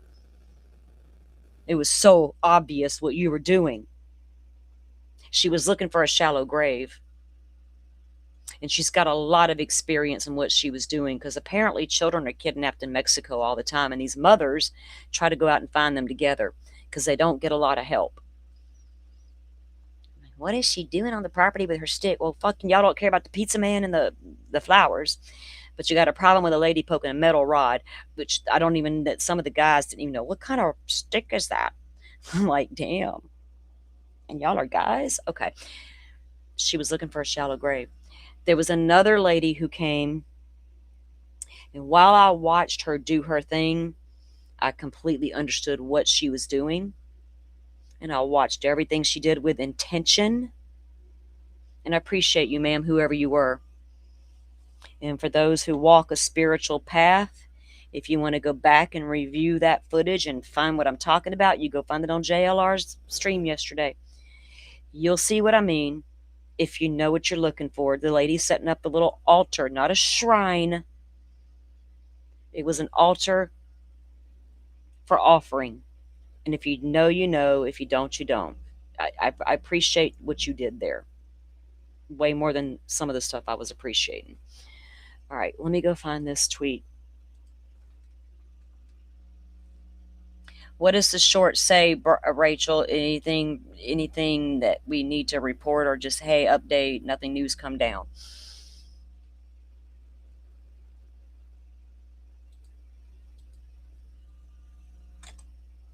Oh, wait, that's the wrong button. So they got the flight drone team back up. They need to give them their own YouTube channel and stop all this parsing out their little videos.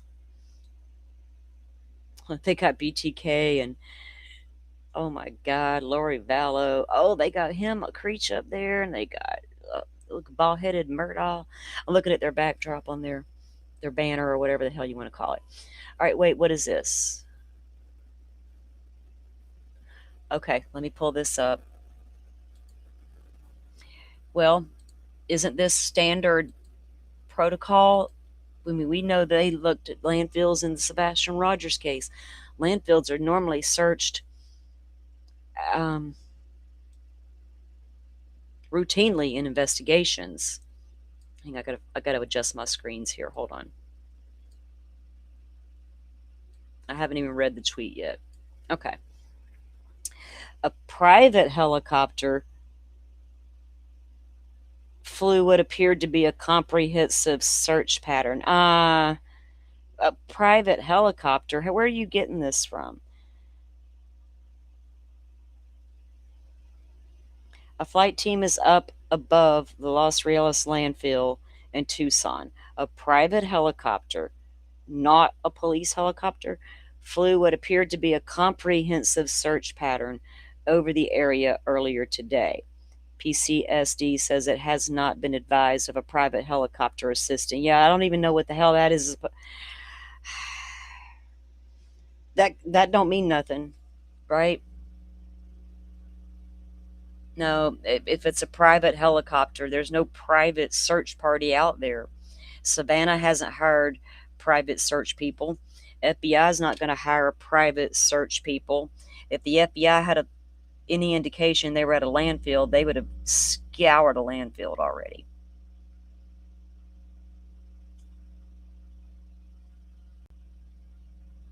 I could care. Yeah, the police department's going to deny everything. But see, that's they're posting stuff like that though that they haven't even took the time to go verify or try. Even if the cop, if the sheriff says, "Well, we don't know nothing about it," that don't mean nothing. But if you see it's a private one, now I guess the best advice I could give is go look at Nerdy, and he'll tell you what the flight patterns are and what's taking off and what's landing. See, I have ways of going and checking stuff out. I got my peeps that I trust, that I know to go to check out some of the stuff I see, and he's absolutely keeping up on the flights happening in and around the area. 1,000%. It's been talked about openly on his X account since this happened, actually. Anytime a plane or a chopper takes off, they know about it. And they're watching the flight patterns. And that's where I will go to each and every time. Now, see, people are tweeting all about it. And they're posting the pictures about the chopper leaving the airport. And let me go to this. Let me get off these people's tweets and go look at something that I trust. Because they're all probably getting it from sourced information and regurgitating it as their own. I've seen that happening so much over the past 2 weeks. Yeah, he's not even posting shit about it. So it's irrelevant at this point until we know more. All right, guys. Well, thank y'all for coming in and joining me today. What does Inton say there, Rachel? It's the same chopper that searched around Nancy's home. The chopper that searched around Nancy's home with the sniffer, that was a sheriff's department helicopter. We need to pull the footage.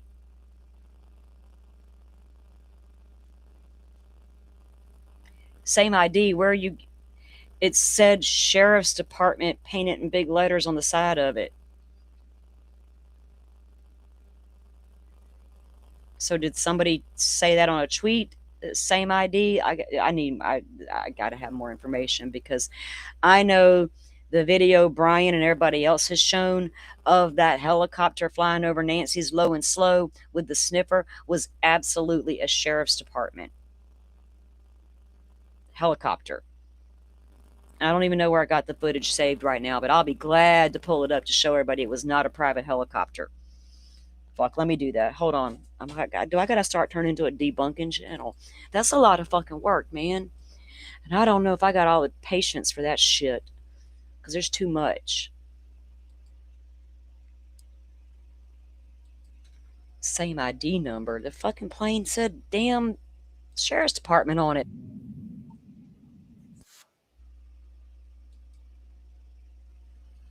Yeah, there are a lot of accounts out there taking other people's stuff and retweeting it as their own, y'all. You pay attention. It's been happening for over a week, 2 weeks now. I got to go back through my playlist and look. It's going to take me too long. It's out there. Y'all Google it. Go look. Go look at Brian's past videos. For anybody who is curious, and you will see that the chopper that flew over Nancy's house was a Pima County Sheriff's Department helicopter. Plain as day.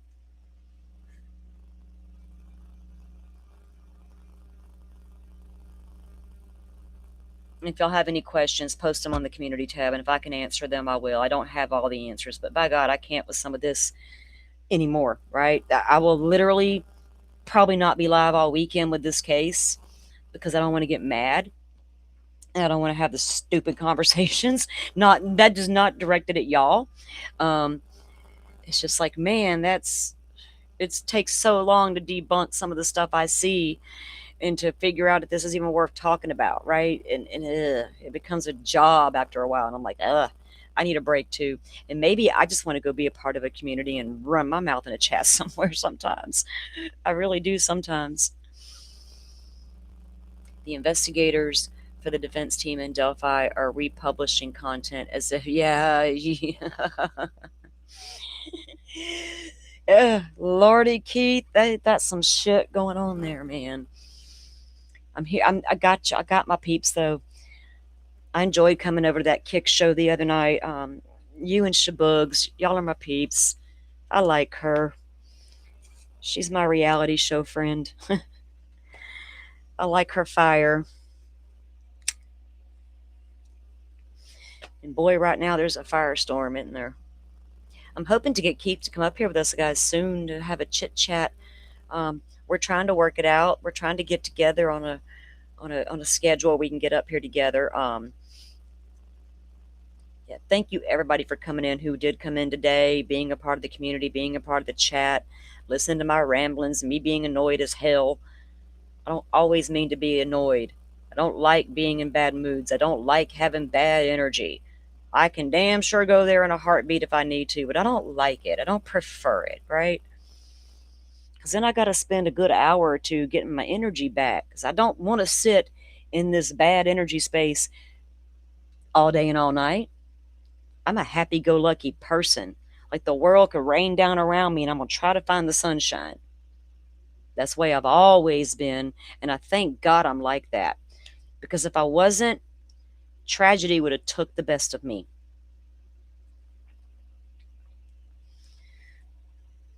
Y'all be careful in them streets, because it ain't safe out there. It's dangerous as hell.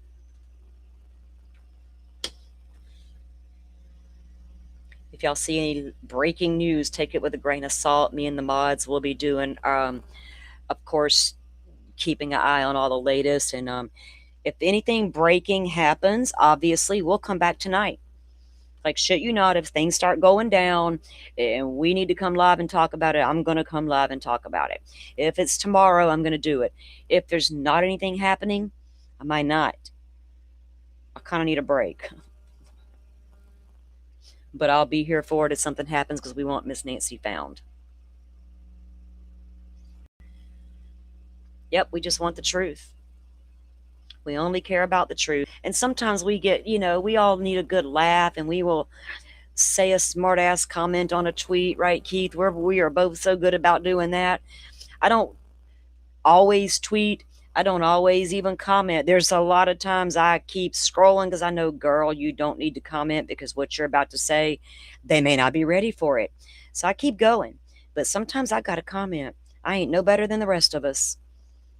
I ain't, and I'll never claim to be. That's right. Prayers for y'all. Throw yellow hearts in the chat for Miss Nancy.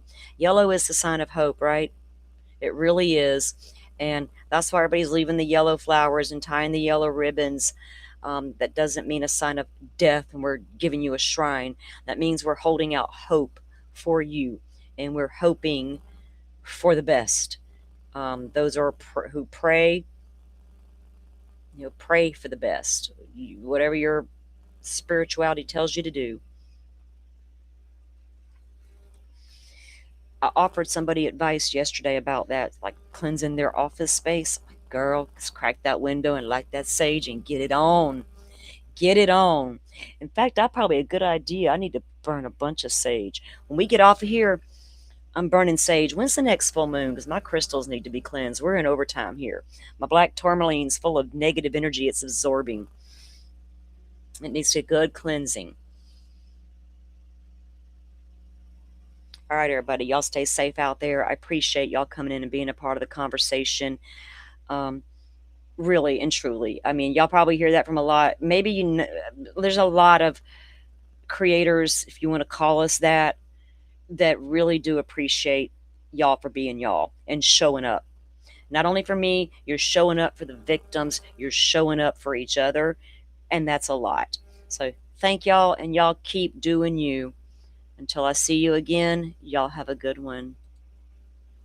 Thank you all for watching this here video. Please like and subscribe and follow. Much love from Little Yas to each of you.